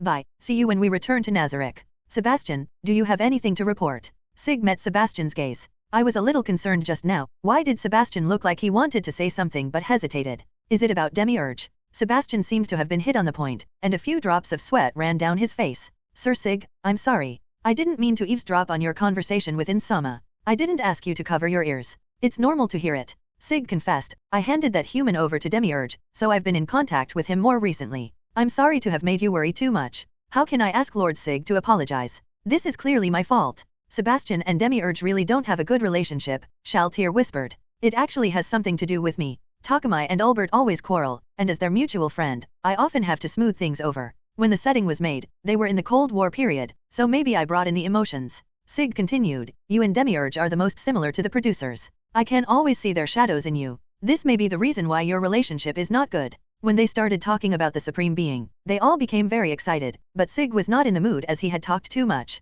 Ah, Lord Sig, if you're tired, would you like to rest your head on my legs? Shaltir blinked her watery red eyes, looking pitiful. Sig tried hard to maintain his expression. What was going on? Was Shaltir such a proactive type? If it's because of what happened before, there's no need to do this. It's not a big mistake. I've already forgiven you, Shaltir. But I think it's better to have some punishment, otherwise I won't feel at ease. Shaltir's guilt doesn't seem to be a lie, but Sig can't be angry just because his subordinates think he is not as charming as his boss. This is really making a fuss over nothing. His boss, Ainz. Finally, he came up with a compromise. In the next mission, you are not allowed to trigger blood frenzy. Can you do this? Yes, sir. I'll try my best. Shaltir became very motivated and hugged Sig's arm, inevitably touching a soft spot. What is the padding? Why is it so soft? Sig was confused as he didn't react. Sebastian couldn't stand it any longer, so he confronted her directly. Lady Shaltir, you are too rude. If you cause trouble to Lord Sig again, I will not stand idly by.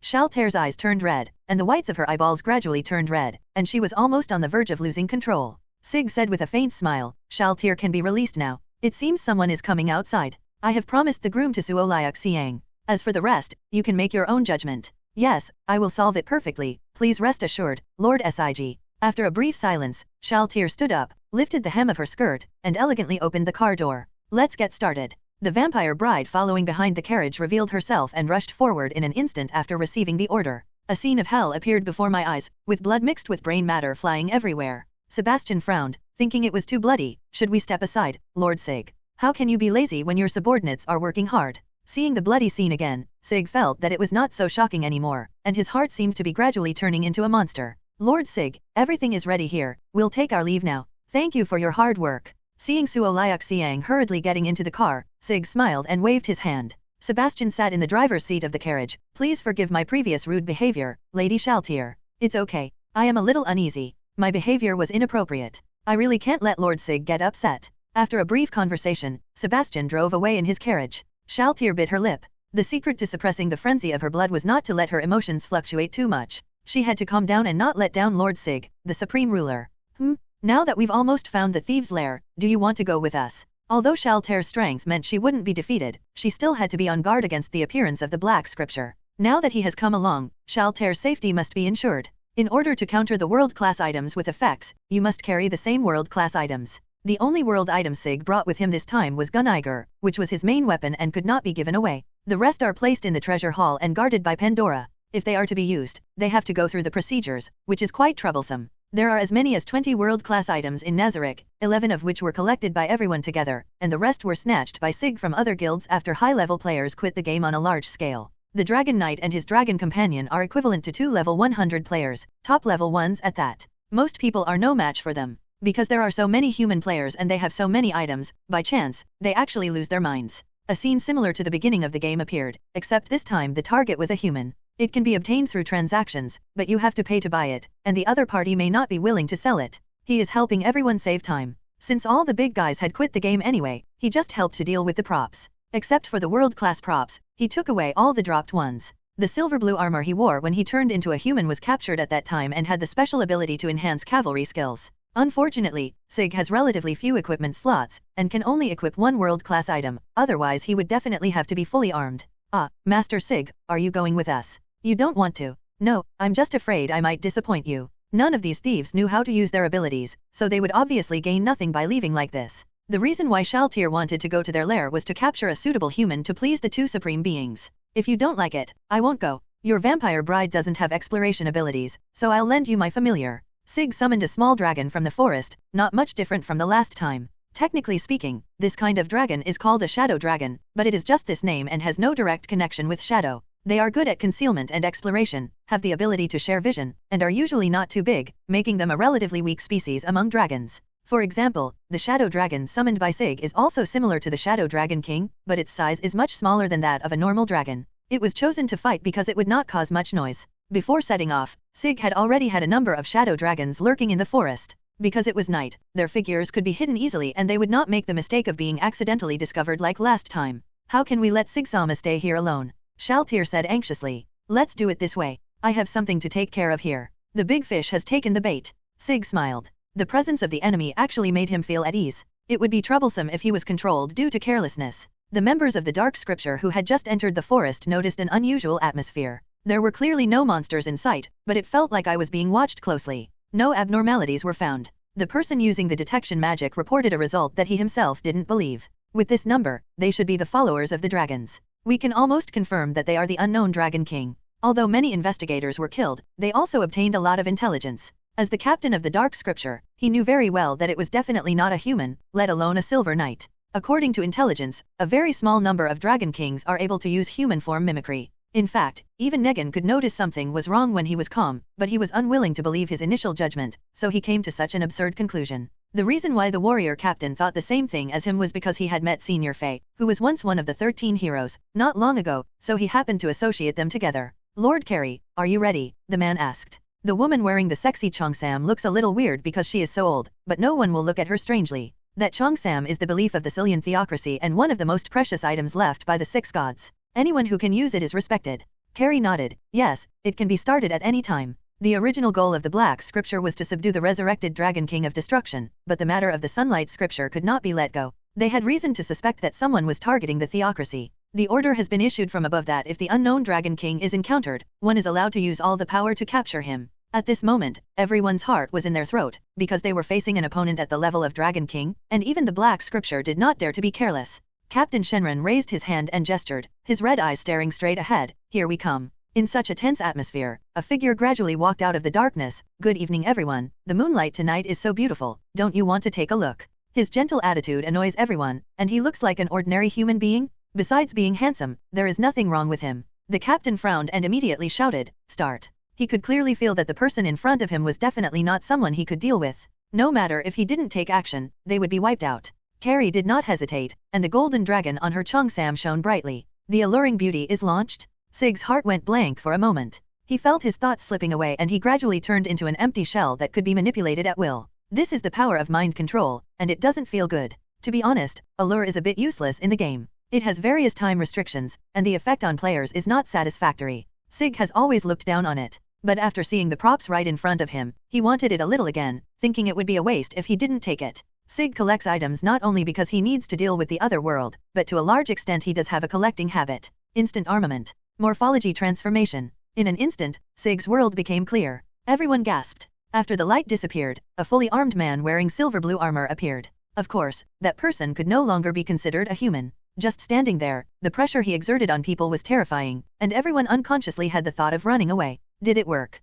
This is what everyone wants to know. Although this set of armor is not suitable for the half-dragon form, it seems to have a connection with the theocracy. Sig murmured. I was too lazy to change it when dealing with the Sunshine Bible, and there is no need to change it now because the strongest person on the scene is only level 70, that genius captain. Sig clenched the spear in his hand. In fact, it would be better to just equip Gungnir. But when the skill was set up, it was set to replace all equipment to reach the best condition as quickly as possible, and it is difficult to change it now. Failed. Captain Shenron couldn't believe his eyes. Being completely controlled shouldn't be like this, but there has never been an example of a world-class prop failing. It hit successfully, but it doesn't seem to be fully activated. Carrie said hesitantly. In order to find out the situation, she unknowingly walked a little closer. Just when everyone breathed a sigh of relief, Sig suddenly disappeared before their eyes. Carrie felt a chill on his body, and he only had one set of underwear left. Equipment deprivation. A special skill for high-level professional weapon experts, which can only be learned when reaching level 5. It can forcibly remove an opponent's equipment. The cooldown period is as long as 1 year, but it can be reduced by using paid items, and the skill's success rate reaches 100%.